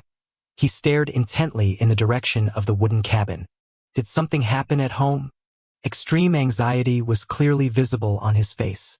Juwon immediately broke into a sprint, running as fast as he could, putting all his might into rushing straight toward the house to protect his family.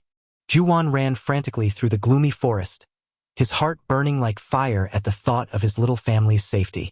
If anything happens to Lizzie or Dorothy, I will never forgive myself.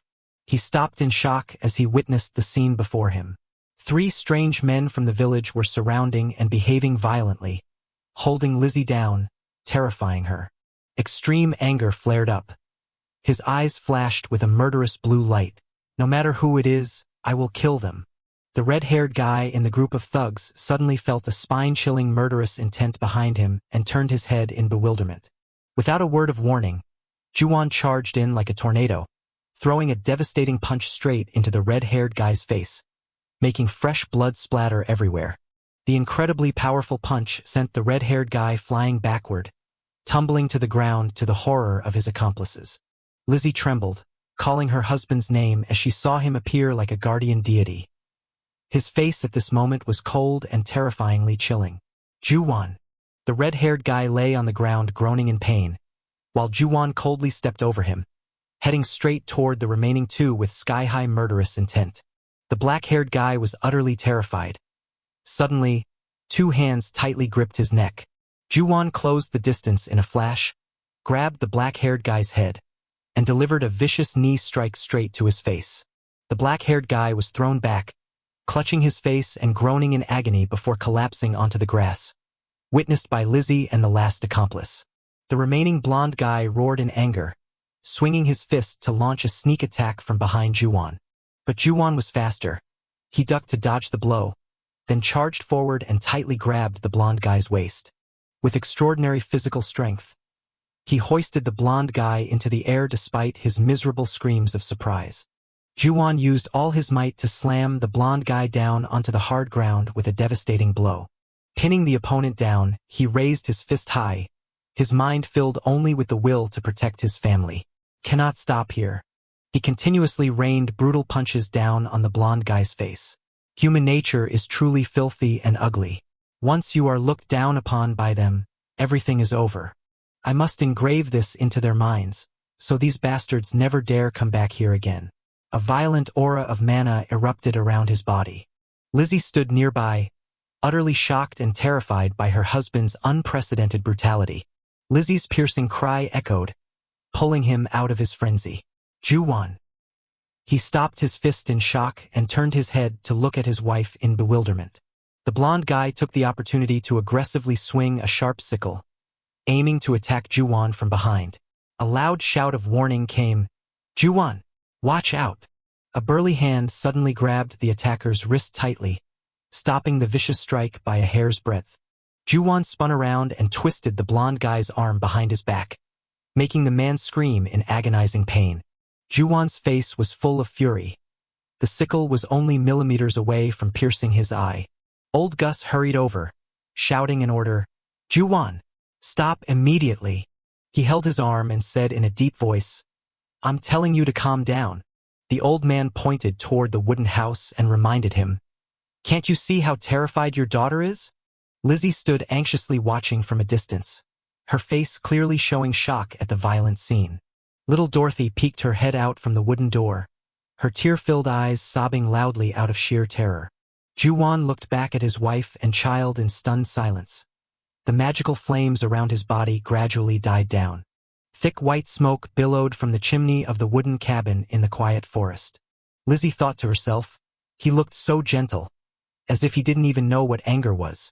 It turns out he can become so terrifyingly angry like this. For a moment, when he was beating those men, he reminded me of my late husband.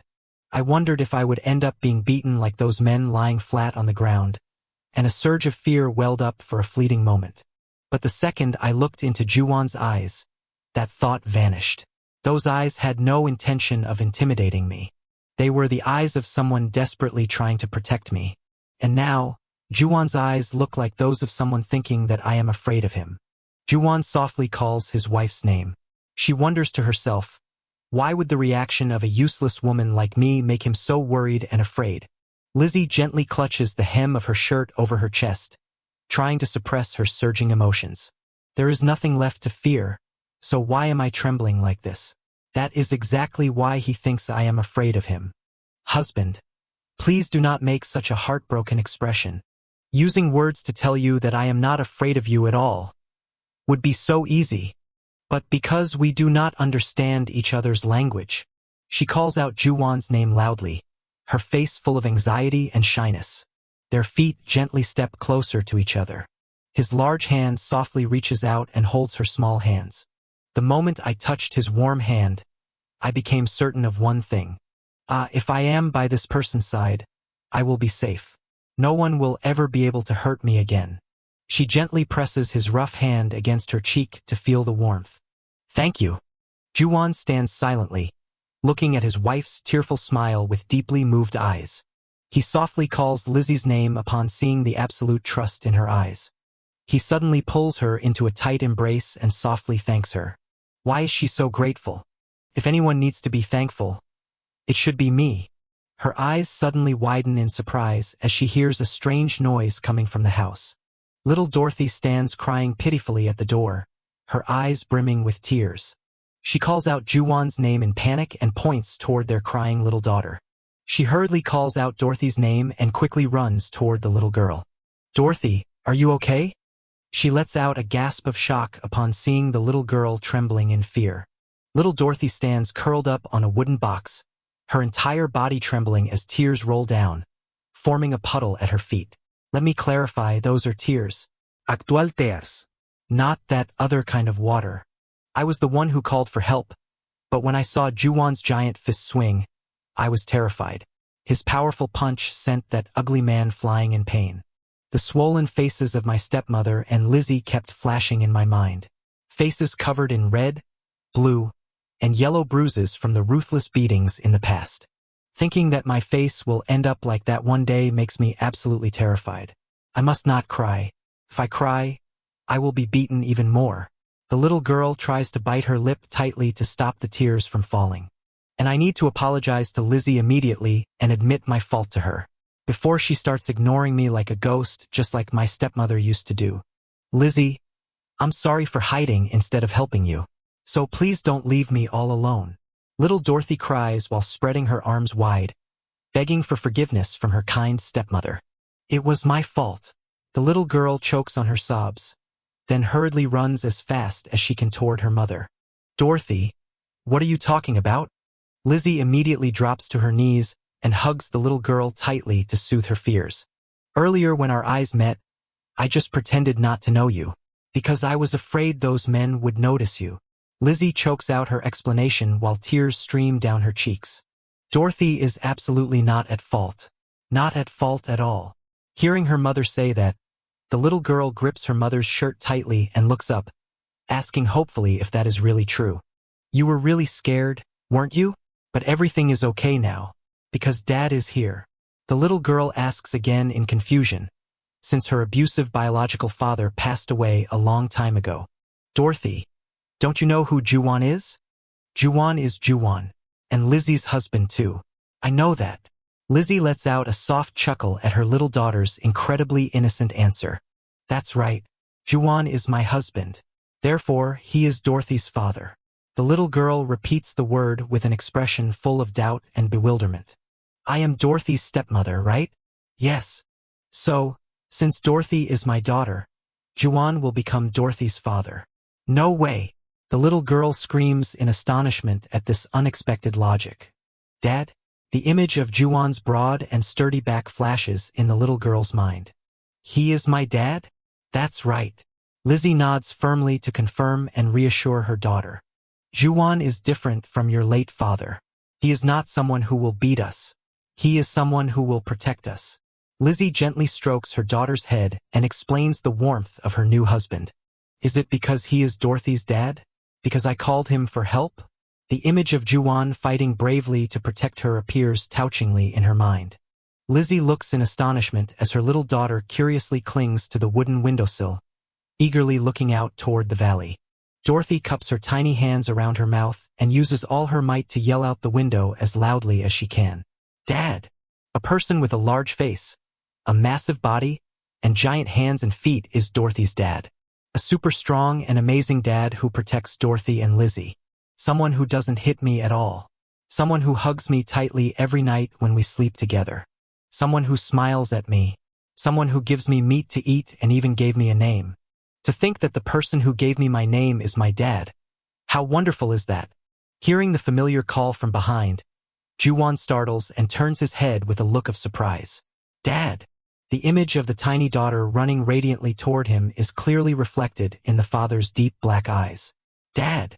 Juwon smiles happily, not hesitating to open his muscular arms, ready to embrace his little daughter. Dad! Dorothy keeps shouting words that I don't know. They are definitely words I don't know, but I feel like I understand their meaning. The young father gently lifts the little girl up, holding her tightly against his sturdy chest with utmost care and protection. While enjoying the sweet moment, Juwon suddenly freezes, frowning as he wonders, what is the smell? Looking down at his hand supporting his daughter's bottom, he realizes, halfway between laughing and crying, that Dorothy has been soaking wet with pee for a while. Damn, is there actually a script like this? She looks so radiant and innocent that I feel a bit awkward realizing she peed herself. I need to change her clothes right now, or she'll catch a cold. From the wooden cabin, Lizzie is also running out frantically, her face full of concern for the father and daughter. The family of three embraces each other in the middle of the valley, their happy laughter echoing, dispelling the storm that just passed. Amidst the joy, Dorothy's eyes suddenly widen. She stares straight ahead and cheers in amazement. Meat! The food-loving little girl immediately slips out of her father's arms, running excitedly forward. Meat! Juwon calls out in panic when he sees his little daughter charging straight toward the three thugs lying unconscious on the grass. Dorothy! Dorothy trots across the grass, completely ignoring a man lying knocked out on the ground behind her. She stops in front of a large wooden barrel filled to the brim with fresh, delicious red wolf meat. Dorothy braces herself, trying to hug the wooden barrel that is almost as big as her own tiny body. Because the barrel is too heavy, she loses her balance and falls backward, her large round eyes full of bewildered surprise. Hearing the loud thud, Juwon and Lizzie rush over in a panic. He calls his adopted daughter's name loudly while she still tightly hugs the barrel of meat. Dorothy strains to stand up, her chubby face turning red from exerting too much effort. She tries to drag the wooden barrel little by little across the grass. Juwon watches from a distance, amazed by the child's strength, and exclaims that it's unbelievable. Watching the scene unfold, he thinks to himself that her obsession with meat is truly terrifying. Lizzie standing beside him also has to laugh out loud at this cuteness. The young man steps forward, gently lifting both the little girl and the heavy wooden barrel with ease. Being lifted high into the air, Dorothy spreads her arms and cheers in excitement. Seeing his adopted daughter's sparkling eyes full of admiration, Juwon thinks to himself, just because of a barrel of meat, I get a look like that from a child. Becoming a hero turns out to be that easy. Lizzie steps forward, clapping her hands to get their attention. She gently tells them to bring the meat inside right away. Hearing that, Dorothy startles and turns around. The young mother points toward the door, instructing her husband to bring Dorothy inside too, because it's very dangerous out here. Upon hearing that, the blonde little girl immediately trots into the house, cheering and demanding to eat meat, leaving her adoptive father walking behind carrying the wooden barrel. After settling everything, Juwon leans against the door, letting out a sigh of relief. He steps out into the yard, seeing the three thugs from earlier still lying sprawled on the ground, groaning in pain after the devastating beating. Ju-won's black eyes darken, a chilling murderous intent enveloping the surrounding space as he looks at the defeated men. Suddenly, an old hand is placed on his shoulder, making him jump and turn around. The old man had appeared behind him at some point, wearing a stern expression. The old man shakes his head adamantly, warning in a stern voice that he must not beat or kill anyone anymore. Ju-won asks coldly, "Are you telling me not to kill them?" Ju-won ponders deeply, telling himself that it's true. It would be a huge hassle if I get caught or turned into a slave again. He glances at the thugs on the ground and curses the bastards in his mind. Lizzie stands inside the wooden cabin, gently touching the rough wooden door, and thinks to herself, because I am no longer alone. Ju-won stands tall and imposing, looking down at the three thugs sprawled on the ground, and coldly warns, "But I will remember your faces well. If our paths cross again, a fate worse than death will await you." The old man nods in satisfaction, pats Ju-won's chest lightly, then points forward as if wanting to guide him toward something. Ju-won looks down at the wooden chest full of tools and tells himself, "I should at least bring these along." The old man standing beside him explains further, "These are essential items on the mountain, where we have to be self-sufficient." From behind, Ju-won warmly watches Lizzie hugging little Dorothy tightly. Both mother and daughter are giggling with immense happiness.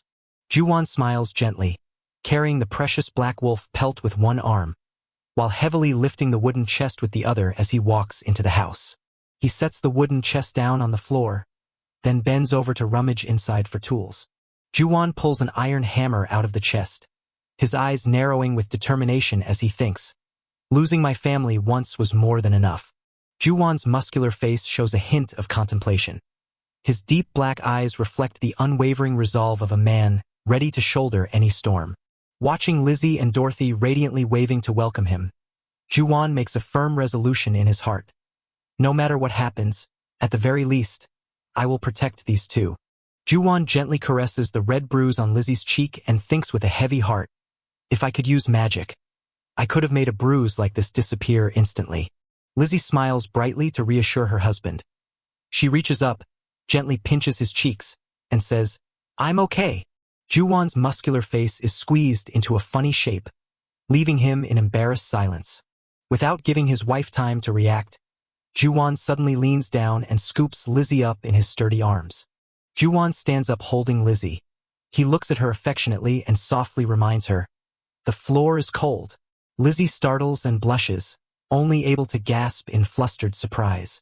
Ju-won suddenly widens his eyes in astonishment, as if he has just discovered something completely absurd. Lizzie reaches up to touch her cheek, realizing in astonishment that the bruise from being beaten earlier has completely disappeared without a trace. Lizzie blushes, looking shyly at her husband, while Ju-won is utterly amazed, wondering to himself, did practicing magic just now actually work? Ju-won's face lights up brilliantly, a happy smile blooming on his lips as he realizes his miraculous ability. "I can finally use healing magic." Lizzie looks up blankly, an expression full of confusion on her face, and lets out a soft gasp of doubt. A panoramic view of the peaceful village under the bright morning sun is interrupted by the furious shouting of the village chief's wife, asking, "Has this empty-headed fool lost his mind?" The angry woman fiercely kicks an innocent chicken running under her feet, incessantly complaining that he doesn't even recognize his own master and keeps sticking his nose into everything. He stands behind her with crossed arms and a stern expression, trying to explain to his furiously angry wife, "Does giving a little fabric to the mountain keeper really upset you that much? How many times do I have to tell you? We need the mountain keeper. Even so, there's no need to give him fabric too. I've been saving that bolt of fabric for 10 whole years. I know, but what's done is done, so we just have to accept it." He looks like someone who is used to fighting. If anyone else gets injured or loses their life, this year's harvest will be a total loss. The village chief's wife angrily turns away, while the old man sighs wearily at his wife's short-sightedness. He scolds her for being a foolish woman with no foresight, while she resentfully asks just how big his grand scheme is that he would give her fabric away so easily. Amidst the hazy space, his train of thought emerges full of contemplation. I saw it very clearly yesterday. In his memory, the image of handing the bolt of fabric to Juwon returns vividly. I noticed something unusual on the young man's muscular body. Not only were there animal bite wounds that weren't there when he first arrived, but those wounds were actually healing at an incredibly fast rate. What Gus said is definitely true. That mountain keeper is a mage. And a healing mage at that. He stands with his arms crossed, gently touching his chin, plotting his next grand scheme. I need to handle this very carefully, because even the nobles would covet such a powerful mage. A vision of a magnificent royal castle appears in the old man's ambitious mind. If even the royal family wants him, I could sell him for a fortune. His face reveals a sly smile, his eyes narrowing with cunning calculation as he thinks, if everything goes smoothly, I could live a life far beyond this lowly village chief position. He walks confidently among the shadows of the villagers, secretly smug about his plan. Since no one knows there is a healing mage here, and these villagers are all ignorant fools, they won't realize a thing. But if the rumor gets out, if the nobles or the guilds take him away before I can earn a single coin, that will be a huge problem. An image of him and old Gus silently trailing behind Juwon in the dark hallway. He tells himself the only person I can trust is old Gus. And while Gus keeps an eye on the mountain keeper, I just need to find a noble willing to recruit a healing mage. He turns to instruct his wife with a serious expression as they stand in the middle of the village square. Try to get along with the mountain keeper's wife. According to Gus, that guy learns hunting very quickly and is also very sharp. He is on a completely different level from the others.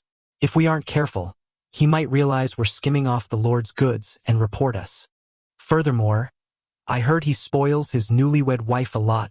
If you can befriend her, who knows, we might be able to buy rabbit pelts from them at a dirt cheap price.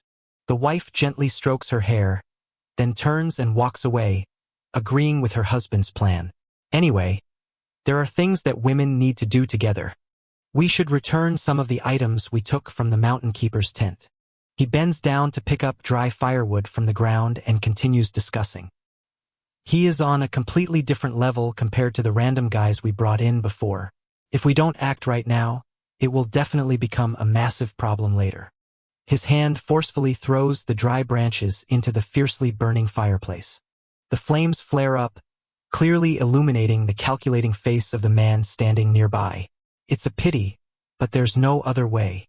He stands behind the fire with a sinister, malicious smile. If you want to get the bone, you have to accept sacrificing a little meat. A few days later, incredibly cheerful and warm humming melodies echo from Juwon's small wooden cabin. Juwon puts on a dark tunic while smiling gently as he hears his wife singing. Lizzie looks happy again today. Lizzie sits on the floor, her face radiantly happy as she opens the newly received bag of food.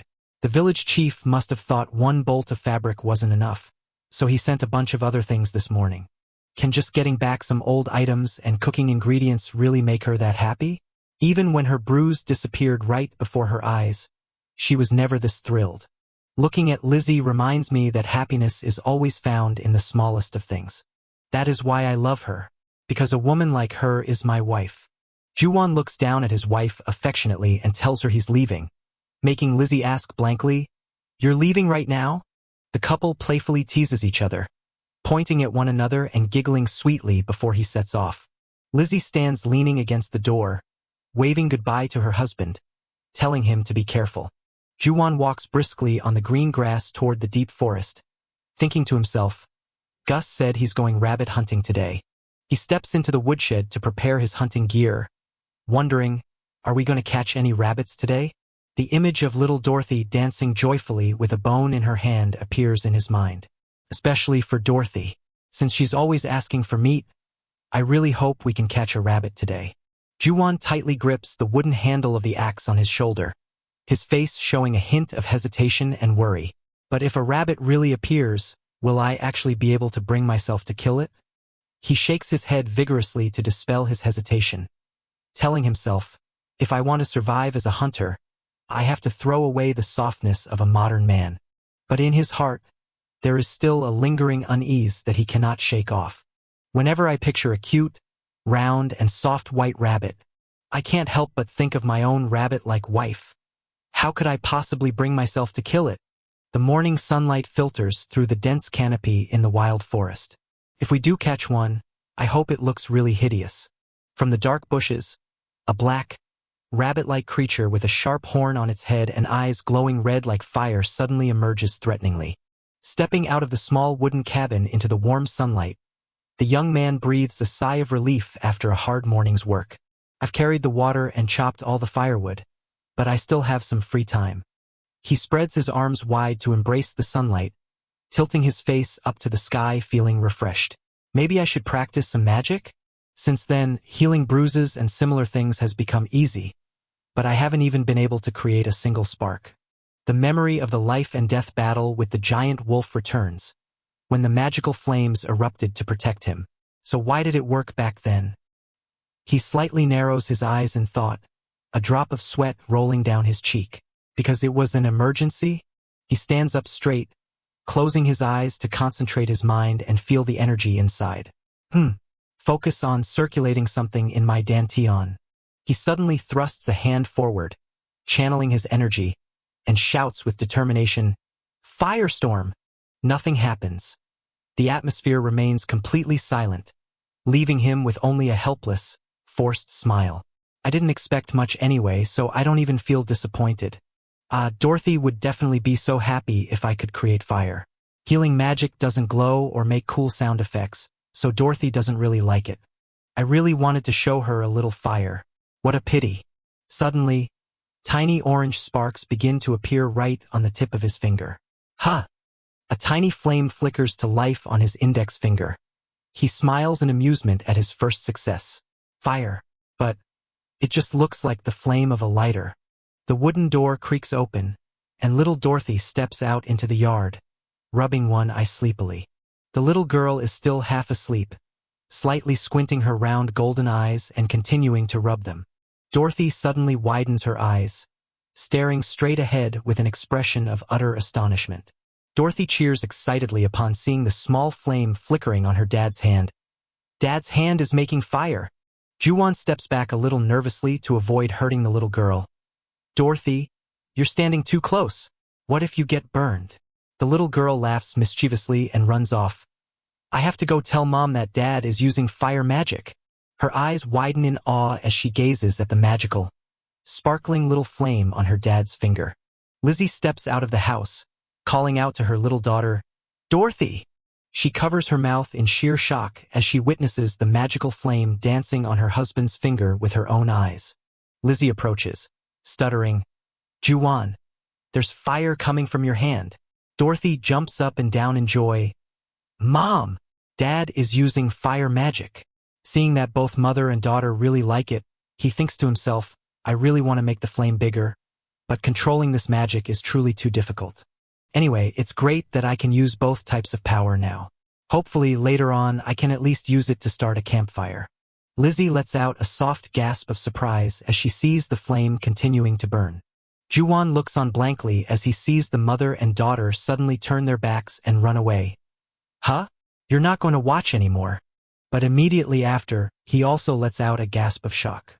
The mother and daughter hurriedly run inside the wooden cabin, leaving him standing bewildered in the yard with the flame on his hand. He sighs regretfully that his accomplishment wasn't appreciated longer. What? I worked so hard to do this. Suddenly realizing a difficult problem, he frantically shakes his hand in confusion. Wait, how do I put this fire out? After struggling for a while to no avail, he gives up helplessly. Whatever, I'll just leave it like this until it goes out on its own. As soon as he finishes speaking, the flame suddenly vanishes, making him exclaim in shock. What? He walks and thoughtfully ponders this mysterious power. Magic in this world is so strange. I can't even understand the principles of how it works anymore. Juwon pushes the door and steps into the house, shaking off his wandering thoughts to return to his little family. Seeing his little daughter hunched over the large wooden meat barrel, he calls out softly, Dorothy. The little girl pouts, her voice filled with sadness as she points at the nearly empty barrel. The meat is too small. Lizzie stands beside her, smiling gently, while he understands the food-loving little girl's feelings. Dorothy, you're sad because the meat is getting smaller, right? Looking at his daughter's adorably dejected face, he is filled with determination and promises. I will definitely bring rabbit meat home for you today. Gus, wearing a green cloak, stands waiting outside the wooden door, calling out to ask if Juwon is ready, making him slightly startle and turn around. He leans on his cane, standing in the sunlit path, giving a slight nod when he sees the young man step out. Juwon tightens the strap of the rough cloth bag on his shoulder, ready for the hunting trip. All right, I'm off. Dorothy playfully runs over and hugs his leg, chirping happily to wish her dad a safe trip. Juwon smiles gently, responding to his little daughter. His large hand softly pats Dorothy's blonde hair. The little girl squints her eyes, smiling proudly to assert that she is a good kid. Lizzie looks at her husband with deep affection and tells him to be careful. Juwon also kindly reminds his wife to stay safe while at home. Lizzie suddenly stands on her tiptoes, giving her husband a sweet kiss before parting, leaving little Dorothy staring wide-eyed in bewilderment. Seeing her parents being affectionate, little Dorothy pouts her lips, demanding a fair kiss for herself. Juwon laughs, dropping to one knee to indulge his little daughter, while Lizzie stands beside them, smiling happily. He plants a warm kiss on Dorothy's cheek, making the little girl smile brightly and hug her dad's neck tightly. Lizzie suddenly steps closer, questioning her because she smells wolf meat on her daughter's breath. Dorothy nods without hesitation, admitting to her sneaking food. Leaving the warm wooden cabin, the two men head straight to where the old man set hunting traps among the rolling mountains. Even on the way to the trap sites, his survival lessons continue to be passed down to Juwon. Old Gus frequently points to tree trunks along the path, strictly asking him if they can be used as firewood. Sometimes, he even makes him stop to observe round rabbit droppings on the damp ground to identify the prey's tracks. The old man suddenly signals Juwon to stop, making him immediately stand completely still on high alert. The old man gently points toward the dense bushes ahead, where the trap is rustling. Juwon's eyes widen in astonishment as he sees what is caught in the trap. A giant rabbit with bulging muscles is hanging upside down. Juwon is shocked to realize this creature is completely different from the normal rabbits he knows. He sweats bullets, wondering, is it because this is another world that rabbits evolved to look like buff kangaroos like this? A fierce horned rabbit with glowing yellow eyes growls angrily as it is tightly bound to a tree branch. Gus leans against a tree trunk, looking at the small beast, and speaks up. Seeing how energetic it is, it must have just been caught. It's perfect to be your first prey. The old man smirks meaningfully, while Juwon stands behind with a stern expression. But this won't be entirely easy. Killing a beast that is attacking you, the old man continues explaining as he looks at the bound prey, is completely different from hunting a defenseless animal. The feeling of your first hunt, even though I'm old, it still lingers deeply in my heart. Pull out the arrow I gave you. Juwon nods slightly, preparing to act according to the old man's instructions. The old man looks at the young man with admiration. You are a smart one. Even though you haven't been on the mountain for long, you've already remembered many words and can put together sentences on your own. This first hunt is yours. The horned rabbit struggles frantically on the ground. The old man says coldly, I will teach you exactly how cruel real hunting is. You will never forget today. Step closer. The young man steadily takes step after step forward. Shoot its leg first. Juwon asks back in blank confusion. Its leg. That is practice for hitting a moving, living target. First is an animal standing still. Next is a target writhing in pain. This mountain is very fair. It doesn't favor humans at all. If you keep acting ruthlessly, one day the wild beasts will gain the upper hand. If you want to keep your life and return home, never forget today. The young man channels his strength, drawing the crude bowstring taut. Shooting the rabbit's leg. It won't die. This will only cause useless pain. I don't understand why he's making me do this. The old man urges loudly, pointing straight at the prey. Come on, shoot. The leg first, then the head. The horned rabbit suddenly turns its head, letting out an eerie, contemptuous chuckle. I don't know why, but it reminds me of the time I first woke up in this world. The dark memory of the cold iron slave cage flashes in his mind. My frail, sickly body, the rotting corpses left to decay. Humans were no longer treated like humans. I know nothing about the mountains, the forest, or hunting. A giant horned rabbit with glowing yellow eyes frantically charges forward. And I still don't know how to survive in this world. But there is one thing I know for sure right now. Juwon stands firmly in the forest, drawing the bowstring to aim at the target. Gus is trying to train me to live as a hunter. His fingers release the tension, the arrow tearing through the wind as it shoots forward. The sharp arrow traces a perfectly straight line through the air. A sharp thud echoes as the arrow embeds itself into the target. The giant horned rabbit roars in pain as the arrow pierces straight into its leg. Juwon sweats nervously, telling himself in a daze, "I hit it." The old man orders coldly, "Do it again." Juwon asks in shock, "You want me to shoot it again?" The old man demands that he aim for its front leg this time. Juwon draws the bow, thinking to himself, I'm not sure why, but he must think this process is necessary. That's right. Before I start feeling pity for this monster, I need to think of Lizzie and Dorothy first. Just pretend I don't hear anything. They're just the cries of a normal animal. To protect and raise the two of them. The second arrow tears through the wind again. The cold steel gleam of the arrow reflects clearly in the wild beast's glowing yellow eyes. Even if I have to become a devil or a killer, it doesn't matter. Fresh blood splatters in the silent darkness. Although I could end its life immediately, I intentionally caused it pain. The two sit quietly in the deserted forest. It is a cowardly act that goes against the laws of nature, but hunting was never meant to be a romantic endeavor. Gus silently packs the spoils into a sack. Because it is a matter of survival for both humans and animals. Juwon thoughtfully looks at his own hands. A deeply contemplative thought appears against the stark white snow, reminding him to absolutely never forget what he did today. The old man hands the sack of rabbits to Juwon and says, "Take the rabbits we just caught back home." Juwon asks in surprise, "All of them, sir?"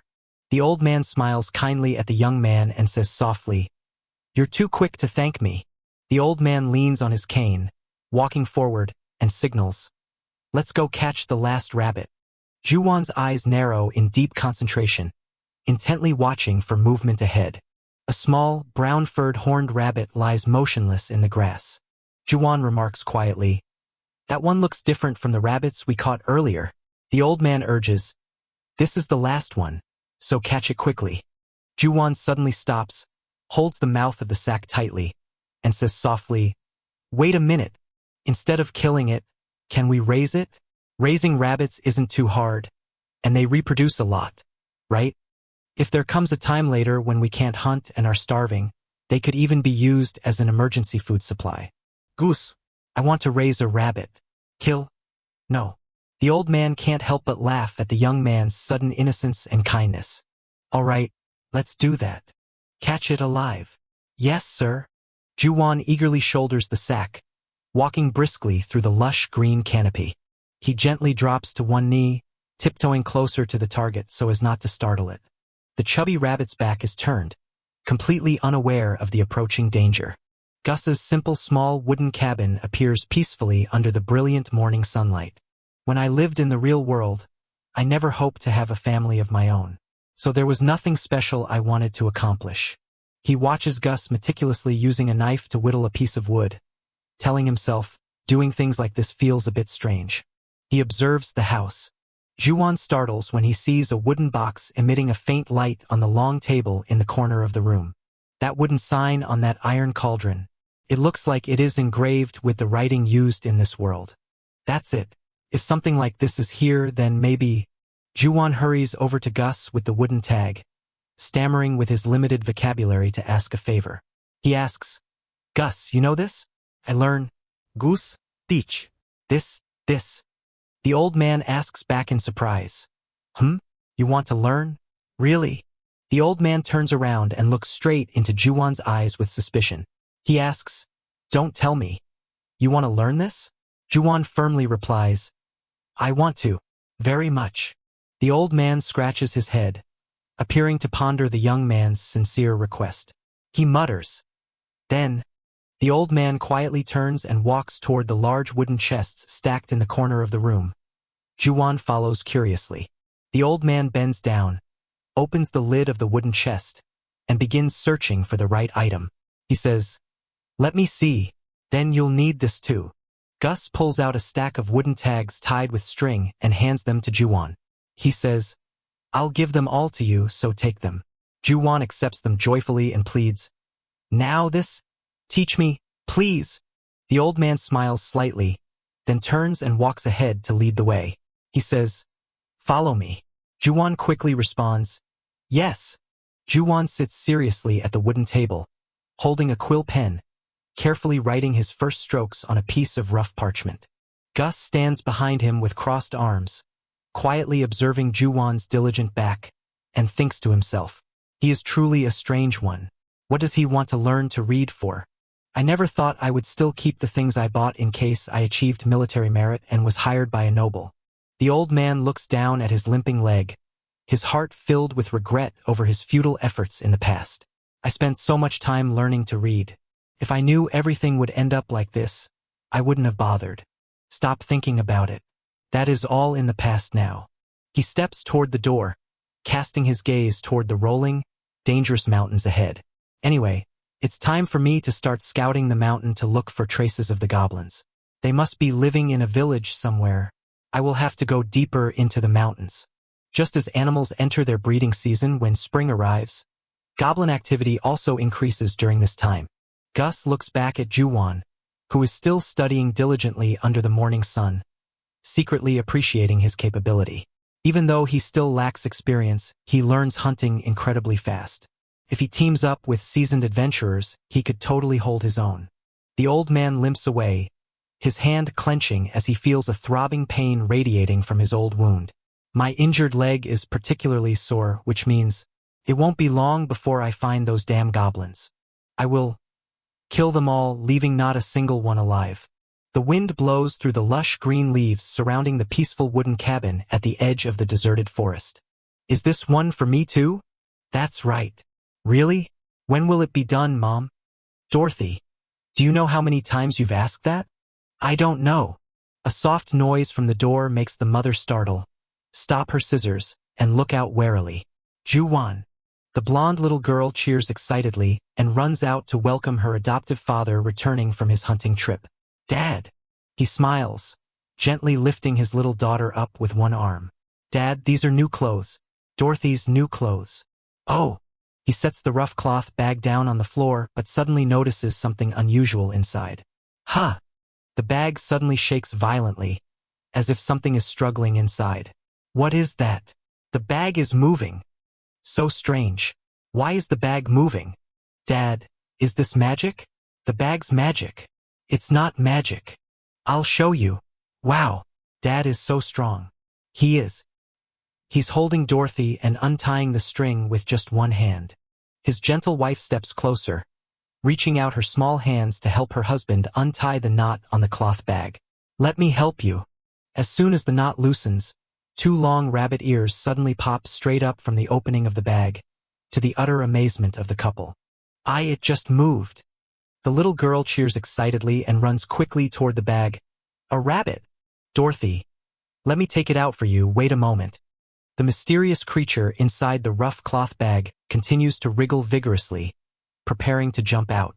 The mother panics and falls backward as a rabbit with a sharp horn on its head darts straight out of the bag.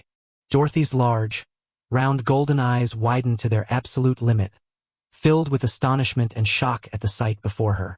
She covers her mouth with her hands, stammering in utter bewilderment. That rabbit is so strange.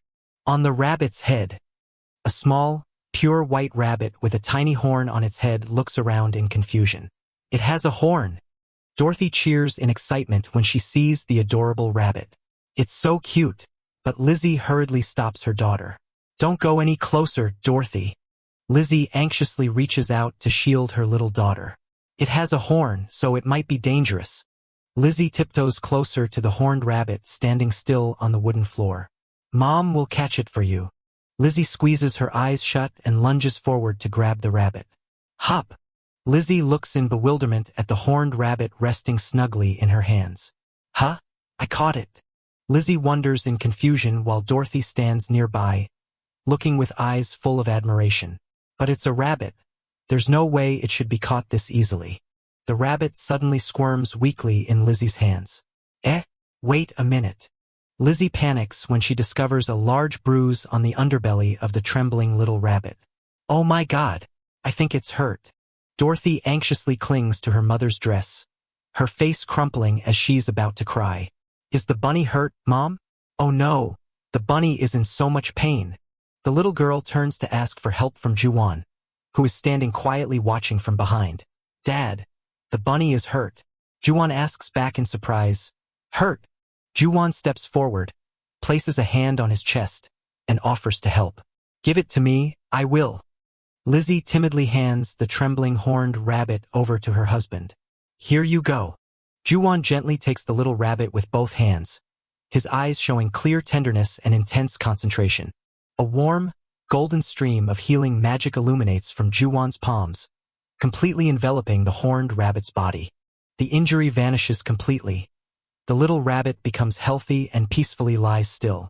Wow, the bunny doesn't hurt anymore. Dorothy jumps up and down in joy, her sparkling eyes full of admiration as she looks at her adoptive father.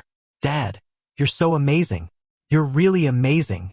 Juwon clears his throat in embarrassment at his daughter's praise, while Lizzie smiles happily beside him. Ahem. Juwon is about to set the rabbit down when Dorothy hurriedly calls him back. Wait, Dad. Juwon turns around in confusion. Ha! The little girl runs over happily holding an empty bamboo basket. Look! Look!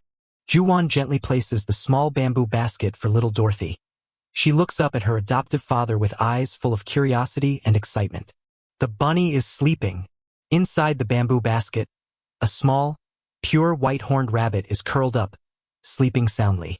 Juwon smiles gently, pats his little daughter's head, and tells her to protect the rabbit. Dorothy asks blankly what her dad just said, as she doesn't fully understand his language yet. Lizzie sits nearby, smiles, and explains that she thinks Dad wants her to take care of the baby rabbit. Dorothy's eyes widen in surprise as she asks if it's really for her. Yes, Dorothy will definitely take great care of the bunny. The little girl smiles brightly with happiness, hugging the bamboo basket tightly. The family of 3 sits warmly gathered on the wooden floor. Dorothy gently strokes the little rabbit and whispers to it, "Don't worry, I will protect you." Lizzie looks at her little daughter with deep affection, then slightly turns to give Juwon a radiant smile, overflowing with gratitude and happiness. Late into the night, the small wooden cabin sits quietly and peacefully amidst the silent forest under the soothing moonlight. Little Dorothy has fallen fast asleep, her hands still tightly holding the bamboo basket with the little rabbit inside under a warm blanket. Juwon awkwardly spells out each word under his wife's guidance. He thinks to himself, humans are truly greedy creatures. I should be grateful for what I have, yet I find myself wanting even more. At first, I was just thankful to escape the carriage where we were dragged around like livestock. But once I had a house, I wanted to expand it so Dorothy could have more space to run around. Lizzie patiently points at the wooden tag, teaching her husband how to pronounce words. Juwon thinks to himself, now that I have a home and a family, I want to learn to read and write even more. Juwon stops, slightly tilting his head to admire the gentle profile of his wife.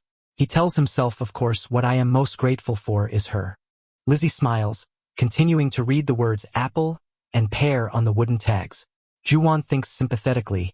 She must be so exhausted after working a long day and probably just wants to rest. Juwon subtly scoots closer, gently placing his hands on Lizzie's slender shoulders to help her relax. Lizzie gives a small gasp of surprise, her face burning red with embarrassment, then softly mumbles a word of thanks to him. Juwon gently massages his wife's shoulders, feeling her warmth, finding it incredibly soothing and peaceful. Juwon's large, sturdy hands gently massage Lizzie's soft shoulders, kneading away all the fatigue from a long day's work. Lizzie loosely clasps her hands in her lap, her body trembling slightly with shyness at her husband's sweet care. Juwon suddenly wraps his arms tightly around Lizzie from behind, pulling her close to his warm chest, leaving her gasping in sheer, happy surprise. Juwon softly embraces Lizzie from behind under the warm glow of the lantern. The two exchange a deeply affectionate look. The candle in the lantern gently goes out, leaving a fragile wisp of smoke floating up into the quiet night.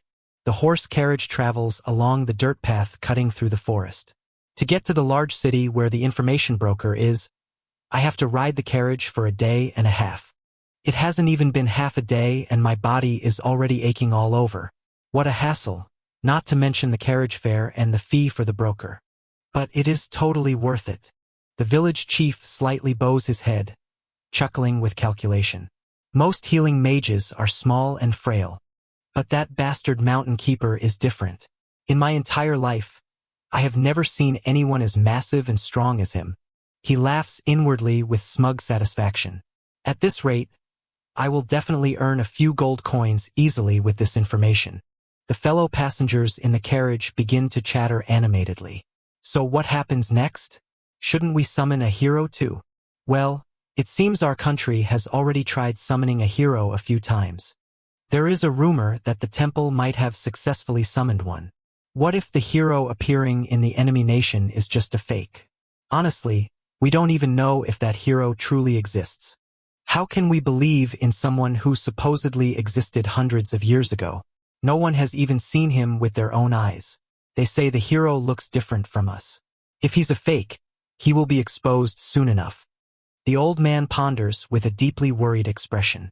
Because I've just been staying in the village, I forgot. But this place is actually very close to the enemy nation. The carriage continues rolling on the bumpy road. I have to sell this information quickly for money and get out of the village. Because we have no idea when the enemy will cross over and invade. At the wooden cabin, Dorothy playfully leans close to the bamboo basket to tease the horned rabbit. Baby bunny, wake up. Are you bored? Dorothy will play with you. Lizzie steps up from behind to remind her daughter. Dorothy, you can't eat that. Ha! The little girl turns around, pouting mischievously. Mom is so silly. Even I know we shouldn't eat the baby bunny. Lizzie smiles, teasing her daughter. If you know that, then hurry up and wipe your drool. Ha! Dorothy suddenly remembers something and exclaims. The bunny's food. The little girl quickly runs off in excitement. Mom, Dorothy is going to feed the bunny. Dorothy stands blankly looking at the newly built wooden fence in the yard. So strange. We already have one at home. Why did Dad build a fence? Little Dorothy abruptly remembers something and exclaims in surprise, Oh, right. She quickly runs out to the yard toward the wooden rabbit hutch and giggles. I'm going outside to feed the bunnies. Looking at the two plump rabbits in front of her, she mutters playfully. They really are huge and ugly. She holds a bundle of lush green grass in her arms and gently instructs them. Bunnies, eat a lot. She smiles and tells the two rabbits. Dorothy is busy today, so you guys be good and eat by yourselves, okay? Suddenly, the pile of green grass in her hands magically multiplies, making her cheer in amazement. Wow, there's more food now. The little girl is incredibly excited, her eyes sparkling with pride, thinking she has superpowers just like her dad. I think Dorothy can use magic too. I have to show Dad when he gets back. She closes her eyes, dreaming about using magic to conjure a giant mountain of wolf meat to her parents' amazement. I wonder if I can use magic on wolf meat too? She jumps up and down, cheering joyfully. This is so cool. Meanwhile, inside the wooden house, Lizzie is tightly clutching the precious black wolf pelt with an anxious expression. The merchant's wagon is arriving in the village soon. If we can't buy the necessities, then we'll be in trouble. She gently strokes the soft fur, deeply conflicted in her heart. The merchant would definitely love this wolf pelt, but since this is the first thing Ju-won hunted, I don't want to sell it at all. Anxiety weighs heavily on the young wife's mind. But there are so many things we need to buy. What should I do? She mentally calculates the necessary items for the family, especially for her burly husband. I want to buy more clothes for Ju-won, and he needs a new pair of shoes too. We also need a water jug, a pot, and a lot more ingredients. Looking down at the small rabbit pelt placed on the floor next to the scissors, she sighs helplessly. Just as I expected, one rabbit pelt isn't enough. A decisive flash of sacrifice crosses Lizzie's brown eyes. She reaches her hands behind her neck, gently tying up her long, wavy hair to prepare to do something important.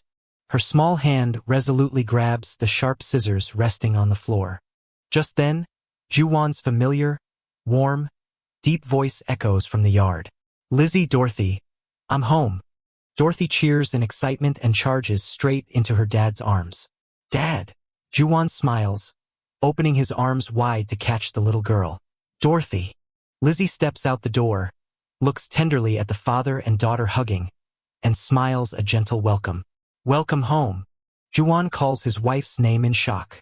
Right at that moment, little Dorothy shakes his arm and asks loudly, You see it too, right, Dad?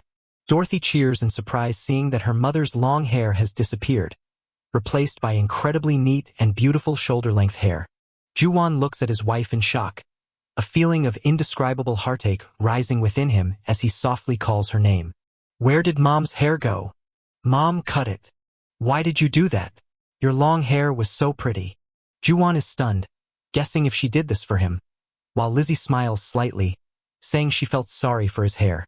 Juwon takes slow steps toward his wife, softly calling her name with a deep, emotional voice. He gently reaches out to stroke his wife's short hair and tenderly apologizes, leaving her utterly surprised and flustered.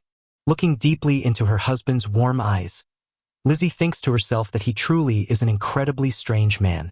Most women only grow their hair long as a way to make a living. But to her in this moment, his words are so gentle and cherished that she cannot help the tears falling from her eyes. It's not because I'm sad. It's because I'm happy. I feel so happy, and my heart feels so warm. Mom, you get on too. It's okay. If I get on too, it will be too heavy. Juwon easily stands straight up with his tall, muscular physique, making Dorothy cheer in sheer excitement. The family of three walks together under the brilliant morning sunlight, embarking on their journey toward the bustling town. Before their eyes appeared a bustling, ancient town with wooden houses closely packed together, and a steady stream of people passing by under the clear blue sky. Dorothy ran ahead happily, taking a deep breath of the air, and cheered hungrily as she smelled the delicious aroma of food wafting from the stalls. Looking at the lively scene around him, Juwon nostalgically wondered how long it had been since he last strolled down such a crowded street, probably since that fateful Christmas Eve before he was sent to this world. He silently watched the flow of strangers passing by, deeply feeling the contrast between his formerly lonely modern life and the warmth of his current little family. Juwon walked silently through the ancient town, feeling the bustling atmosphere of the crowd passing around him. That's right, I remember now. That day, I walked alone amidst a lonely crowd. But now, I have a wife walking beside me and a little child who is incredibly excited to be out. So this is what it feels like to take a walk with family. Wow, this is wonderful. Little Dorothy ran excitedly toward a small stall ahead, making the couple hurriedly follow her. I want to see this. Come one, come all. I'm buying at the highest prices. The little girl's eyes widened in amazement, exclaiming with delight at the strange items on the table. Suddenly, a blond boy dressed in red appeared, staring blankly at Dorothy with curiosity. He looks exactly like him. He looks so scary. What are you talking about? Please keep an eye on her. Looks like me. Lizzie gently placed the long lock of brown hair she had cut herself onto the merchant's wooden table, ready to make a trade. The gray-bearded merchant picked up the lock of hair to examine it with a calculating expression, while the couple waited in silence. Oh dear, we've been receiving a lot of animal pelts like this lately, so the price has dropped. Oh really? The fur is so shiny and thick. The quality is absolutely perfect, but I can't let her know that. I can only trade this for a few cheap items. Oh, what a pity. Excellent. She's taking the bait. The merchant gloated inwardly, about to score a massive bargain from the gullible woman. I'll just give her a few cheap items and make a huge profit off this. He is gigantic. I've never seen anyone this massive before. The chilling murderous intent radiating from Juwon standing behind made the merchant tremble in fear. Juwon and Lizzie stood in front of the gray-bearded merchant's stall to sell the rabbit pelt. The merchant stealthily eyed the pelt with calculating greed. As quick as lightning, Juwon reached out and snatched the rabbit pelt back right before the merchant could stash it away. The merchant groaned in pain as his wrist was squeezed tightly, terrified and wondering how this man could be so strong. Lizzie, let's go. We're going to another town.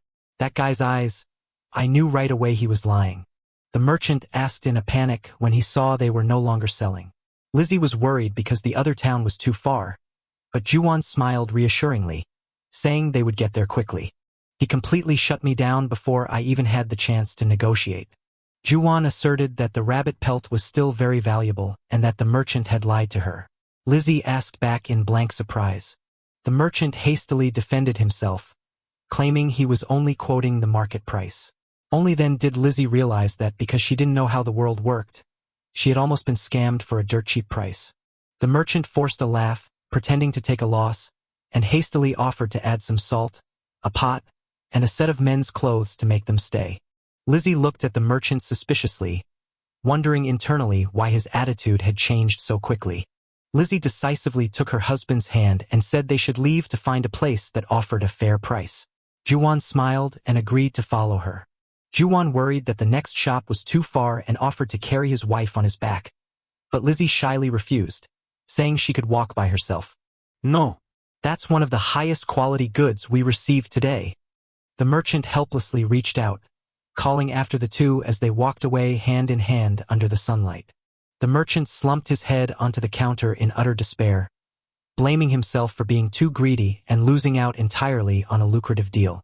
Amidst the crowded town, the couple happily held hands as they went shopping, leaving behind the greedy merchant slumping gloomily at his deserted stall. Little Dorothy proudly pointed and bragged to the other kids that he was her dad. Lizzie smiled, stepped forward to take the little girl's hand, and said it was time to go. That's my dad. Such a comforting scent. I feel so safe here, because my super strong dad is protecting me. But why is it so warm? I was so cold just a moment ago. Oh, right. I'm inside Dad's coat right now. The little girl peeked her head out from her dad's thick coat, cheering excitedly when she saw a little rabbit. Oh, there's a bunny. Dorothy squirmed, demanding to be put down to take care of the small animal, making Lizzie, walking beside them, laugh kindly. Dad, put me down. I have to feed the bunny. Juwon smiled gently, leaning down to carefully set his little daughter onto the lush green grass in their front yard. Bunny, I'm home. The little girl's tiny hands carefully cupped a handful of fresh, tender green grass she had just picked as a gift for her little friend. Dorothy ran eagerly to the wooden hutch, continuously calling out to the little rabbit. Here is your foo. Suddenly, the little girl's large round eyes widened in astonishment as she looked inside the empty hutch. The bunny is gone. The little girl started bursting into tears. Hearing the cries, Lizzie rushed over in a panic and asked what was wrong, while the little girl could only sob and point at the hutch. Dorothy, what's wrong? The bunny? The bunny. Oh my goodness. Please come back, bunny. What happened? Juwon leaned down to comfort her, asking why his little daughter was in tears. The bunny is gone. Because of the bunny? Is that why you're crying? Juwon was shocked to see his gentle wife also sniffing and crying along with their daughter. Wait, Lizzie, why are you crying too? The bunny is gone, and Juwon worked so hard to catch it. He looked blankly at the mother and daughter, caught between laughing and crying at their adorable sensitivity. Are you two really sobbing like this just because a rabbit ran away? Juwon couldn't help but burst into a hearty laugh, dispelling the gloomy atmosphere of the sobbing mother and daughter. Wah! The little girl pouted and lightly punched her dad's leg, while he thought to himself that he would catch her another rabbit soon. I hate you, Dad, but they are both so cute. I can always just catch another rabbit. In the sunlit yard, the warm laughter of the little family echoed with happiness and peace. I am so happy. I hate you, Dad. I never expected we could laugh and cry together over something like this. From afar in the dark forest, Gus, wearing a black cloak, stood silently behind a large rock, secretly observing Juwon's family with calculating eyes. He hid behind the large rock in the gloomy forest, whispering with calculation. Finally, looking into the distance where a green-skinned monster was moving. I found the goblin village. The goblin turned its head, baring its fangs fiercely in the dark night. The old man hid behind the rock, suppressing his anger as he glared at the enemy. I really want to charge out there and wipe them all out right now, but rushing out there at this moment would just mean throwing my life away in vain. Countless glowing red eyes of the monsters lurked in the dense darkness of the cave. Their camp is already way too overcrowded. Once they run out of food and women, they will start slaughtering each other. The old man gritted his teeth in anger, deep wrinkles of hatred etched onto his face. It only takes one goblin to lose control and attack the village, and the entire horde will immediately lose control and follow. Honestly, when alone, they are not a very dangerous monster. Compared to other magical beasts or monsters, they are extremely weak. What makes goblins terrifying is that they always fight in swarms. And even when they are killed off, they breed as fast as rabbits, so their numbers never dwindle. The monsters kidnap women from all over to serve their breeding purposes. 3 pitiful women huddled together, holding their heads and crying in the dark corner of the cave. The victims are ruined both physically and mentally, forced to continuously give birth until they die. That agony cannot be described in words. He leaned on his wooden cane, limping through the deep, gloomy forest under the moonlight. Once spring arrives, their breeding instinct will take over their minds. We have to wipe them out before that time comes. To do that, I need that giant. The image of Juwan smiling kindly appeared in his mind. Seeing him show genuine gratitude every time I teach him makes my conscience ache. But, thank you, sir. I have no other choice. There is no other way but to let Juwan wipe out the goblins. The next morning, Lizzie stepped out the door of the wooden cabin, covering her mouth with one hand as she let out a long, tired yawn under the early morning sun. Lizzie saw the tall figure of her husband busy working inside the wooden shed. Juwan. Lizzie stepped out onto the grass, curiously walking toward the wooden shed to find her husband. Juwan. Lizzie gasped in shock when she saw 2 giant horned rabbits hanging upside down from the rafters of the shed. Oh my goodness, it's rabbits. Juwan turned to look at her and smiled. Lizzie, you're awake? Juwan held a wooden axe, scratching his head awkwardly as he explained to his utterly amazed wife. Did you catch another rabbit today? Well. Flashing back to the rabbit hunt, Juwan swung forward to pounce on the rabbit at top speed, but the horned rabbit bounded right over Juwan, making him lose his balance and clumsily faceplant into the green grass. A wild rabbit perked its ears and stared straight ahead with high vigilance. Juwan fell to his knees on the grass, sweating profusely from exhaustion. He told himself he had wanted to bring it back alive, but it seemed that wasn't going to be possible. His face hardened with determination, his teeth gritted in anger. He told himself he had said he would catch it no matter what, and he was definitely going to catch it. Juwan suddenly lunged forward, throwing his entire body across the green grass to pounce on the rabbit that was quickly hopping away to escape. Back home, Juwan awkwardly scratched his head and said it was nothing, he just caught it really fast. Lizzie cheered joyfully, continuously clapping her hands and praising him for being so amazing. Lizzie smiled radiantly, gently asking her husband how they should cook this rabbit, whether they should roast it or salt it. Lizzie suggested salting it, but Juwan lifted the rabbit and said he was going to roast it. The young wife was slightly surprised and asked if he really wanted to roast it. Seeing Juwan scratch his head in confusion trying to explain, Lizzie happily nodded and said she understood. They would make salt-roasted rabbit. She hugged the rabbit tightly, brimming with confidence, and promised she would definitely make it delicious, telling him to look forward to it. Juwan smiled and agreed. Sitting by the crackling fire, Juwan intently rotated the meat skewers wrapped in bamboo leaves. He thought to himself that the mild fragrance of the bamboo would seep in, making the salted vegetables inside taste even better. Watching the flames under the firewood gradually dying down and about to go out, Juwan frowned slightly, worrying, is the fire going out again? Juwan silently stared at his index finger. A tiny flame suddenly flared up and flickered right on the tip of his finger. Looking at the tiny flame, he thought to himself, this really is a pathetic gift from Santa. It looks useful, but thinking about it carefully, it probably can't be used for anything major. He continued to rotate the meat skewers over the crackling fire, telling himself anxiously that he needed to roast them to a perfect golden brown before his wife and little daughter got hungry. Juwan pointed his flaming finger straight at the firewood, and magical sparks began to scatter everywhere. A massive burst of fire suddenly erupted fiercely, completely engulfing both the firewood and the meat skewers with a loud explosion. Juwan panicked, waving his hands frantically to put out the fire.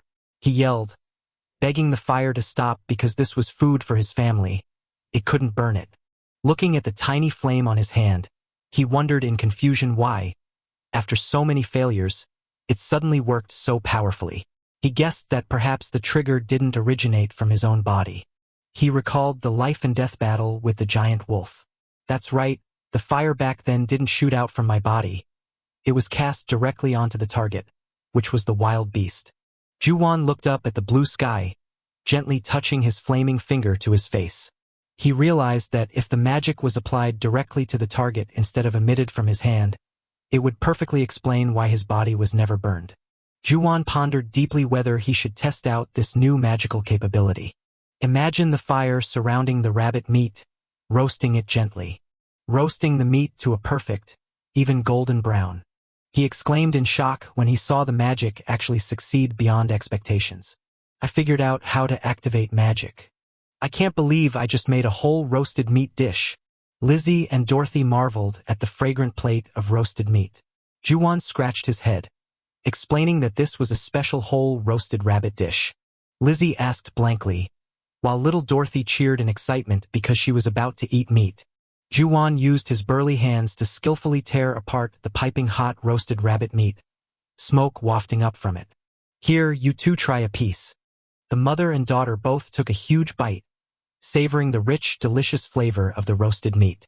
Lizzie praised how delicious it was, while little Dorothy was overjoyed, her eyes sparkling like hearts. So this is what it feels like when people say that just watching others eat makes you feel full.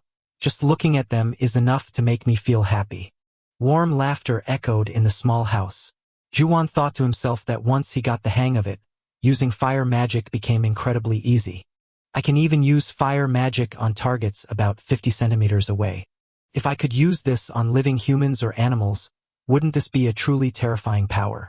With both healing magic and fire magic, no matter what happens, I can protect Lizzie and Dorothy. Did that Santa give me this power so I could protect my family and live a happy life? Maybe I should set up a small altar and offer some food when Christmas comes.